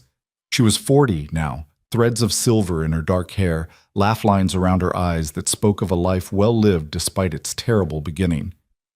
"Do you ever regret it?" Grace asked quietly. "Taking me in? Your life would have been simpler without me. Simpler maybe, but emptier. Grace, you gave me purpose when I'd lost all of mine. You gave me a reason to wake up in the morning. You turned a house full of ghosts into a home full of laughter." Jonas took her hand. "I regret many things in my life. Taking you in isn't one of them. Not for a single second." "I'm glad," Grace said, "because I can't imagine my life without you. You're not just the man who saved me, Papa. You're the man who taught me what love looks like, what family means, what it means to fight for something beyond yourself." She leaned her head on his shoulder. "When I treat those children at the clinic, when I see their fear and pain and tell them it gets better, I can say that with certainty because of you, because you showed me it's true." Jonas kissed the top of her head. "You would have been remarkable no matter who raised you, Grace. That strength was always in you. I just gave it room to grow." "We gave each other room to grow," Grace corrected, echoing Jonas's words from long ago. "That's what family does." Jonas lived to see his grandchildren graduate, to watch young Jonas become a lawyer fighting for orphans' rights, to see Margaret Emily open her own medical practice specializing in childhood trauma, to witness Clara become a teacher known for believing in students everyone else had given up on. He lived to see Grace honored by the Territorial Medical Board for her contributions to child welfare. He lived to see the ranch that had once been a mausoleum become a gathering place for family celebrations and community events. He lived long enough to know with certainty that the promise he'd made to Emily, the promise Margaret had died protecting, had been kept not just in letter, but in spirit. The end, when it came, was gentle. Jonas was 82, still living in the ranch house with Clara and surrounded by family who visited constantly. One spring morning, after breakfast with Grace and the grandchildren, after stories and laughter and love, Jonas felt a familiar tiredness settle over him. "Papa?" Grace noticed immediately. "Are you all right?" "I'm fine, sweetheart. Just tired. Think I'll rest for a bit." Jonas smiled at his daughter, his grandchildren, at Clara hovering worried in the doorway. "Don't worry. I'm exactly where I'm supposed to be." Grace helped him to bed, Emily's bed, the one Grace had recovered in all those years ago. Jonas lay back against the pillows and looked around at the room that had seen so much. Emily's slow death, Grace's healing, decades of life and love and promise-keeping. "Papa, don't go," young Margaret whispered, tears streaming down her 7-year-old face. "Oh, sweetheart, I'm not going anywhere. I'm just resting." Jonas held out his hand and she took it, her grip fierce. "And even when I do go, many years from now, I'll never really leave. I'll be in this ranch, in the stories you tell, in the lessons you learned, in the love you carry forward. That's what family is. We never really leave each other." Grace sat on the edge of the bed, holding his other hand. "Papa, I need to tell you something. Something I should have said years ago, but never found the right words." She wiped her eyes. "That day in the freight car when you opened the door and found me, I knew. Even dying, even terrified, I knew you were going to save me. Mama had talked about you so much, had told me so many stories that I recognized you instantly. Not your face, I'd never seen your face, but your presence, your strength, the way you moved like you'd fight the whole world to protect one person." Grace's voice broke. "And you did. You fought for me when no one else would. You chose me when the note said I was no one's child. You made me yours when you didn't have to. And every good thing in my life, my children, my work, my ability to love and be loved, it all traces back to that moment when you decided I was worth fighting for." "Grace? No, let me finish, please." Grace squeezed his hand. "I want you to know that you didn't just save one child that day. You saved all the children I've helped, all the families my children will touch, all the lives that will be better, because you chose love over grief and action over despair. Your promise to Emily rippled out into the world in ways neither of you could have imagined. And I hope," her voice dropped to a whisper, "I hope when you see her again, when you tell her about keeping your promise, she knows that it was the most important promise anyone ever kept. Because it didn't just save me. It saved you too." Jonas felt tears slide down his weathered cheeks. "You're right. It did save me. You saved me, Grace. My beautiful, brave, brilliant daughter. You saved me." Jonas closed his eyes, surrounded by the people he loved, in the house he'd built with Emily, filled with the family he'd created with Grace. He thought about that morning so long ago, about hearing a cough from a freight car and making the choice to investigate. One choice, one moment, one promise kept, and it had changed everything. He drifted off to sleep with Grace's hand in his, with grandchildren curled at the foot of the bed, with Clara's voice softly humming the lullaby that had become their family's anthem.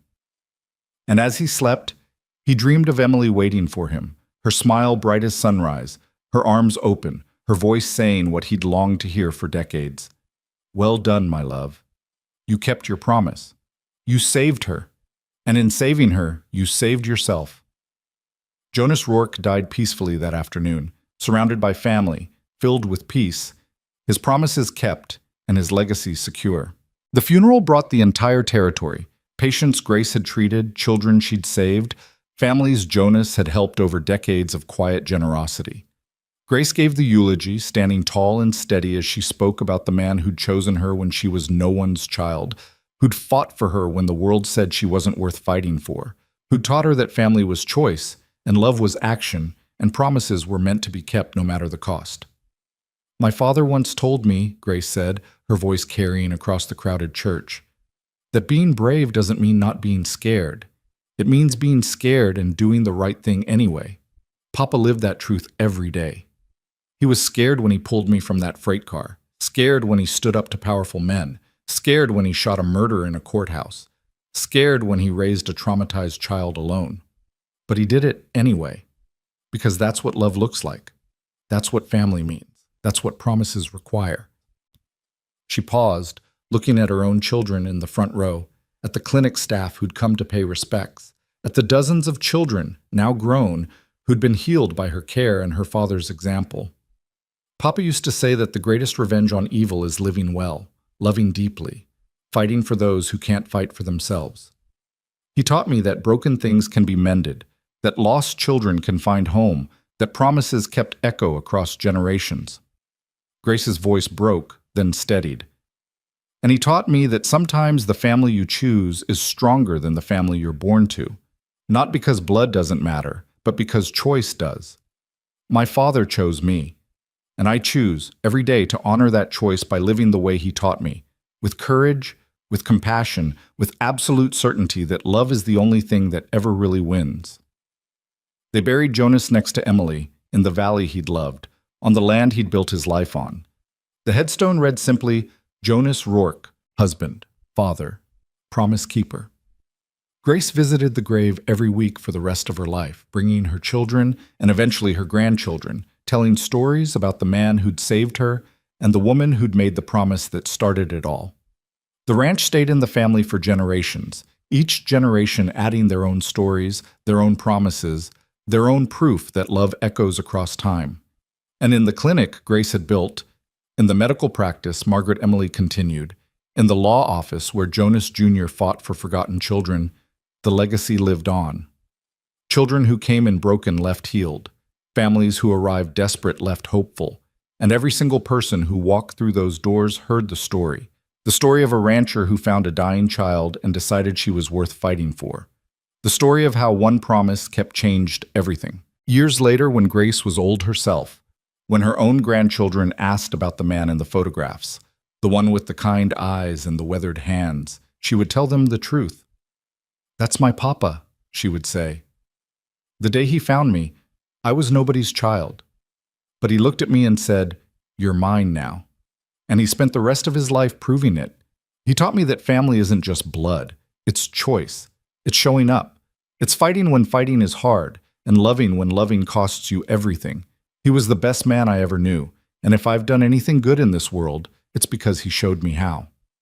And that truth, spoken across generations, was the greatest legacy Jonas Rourke could have left.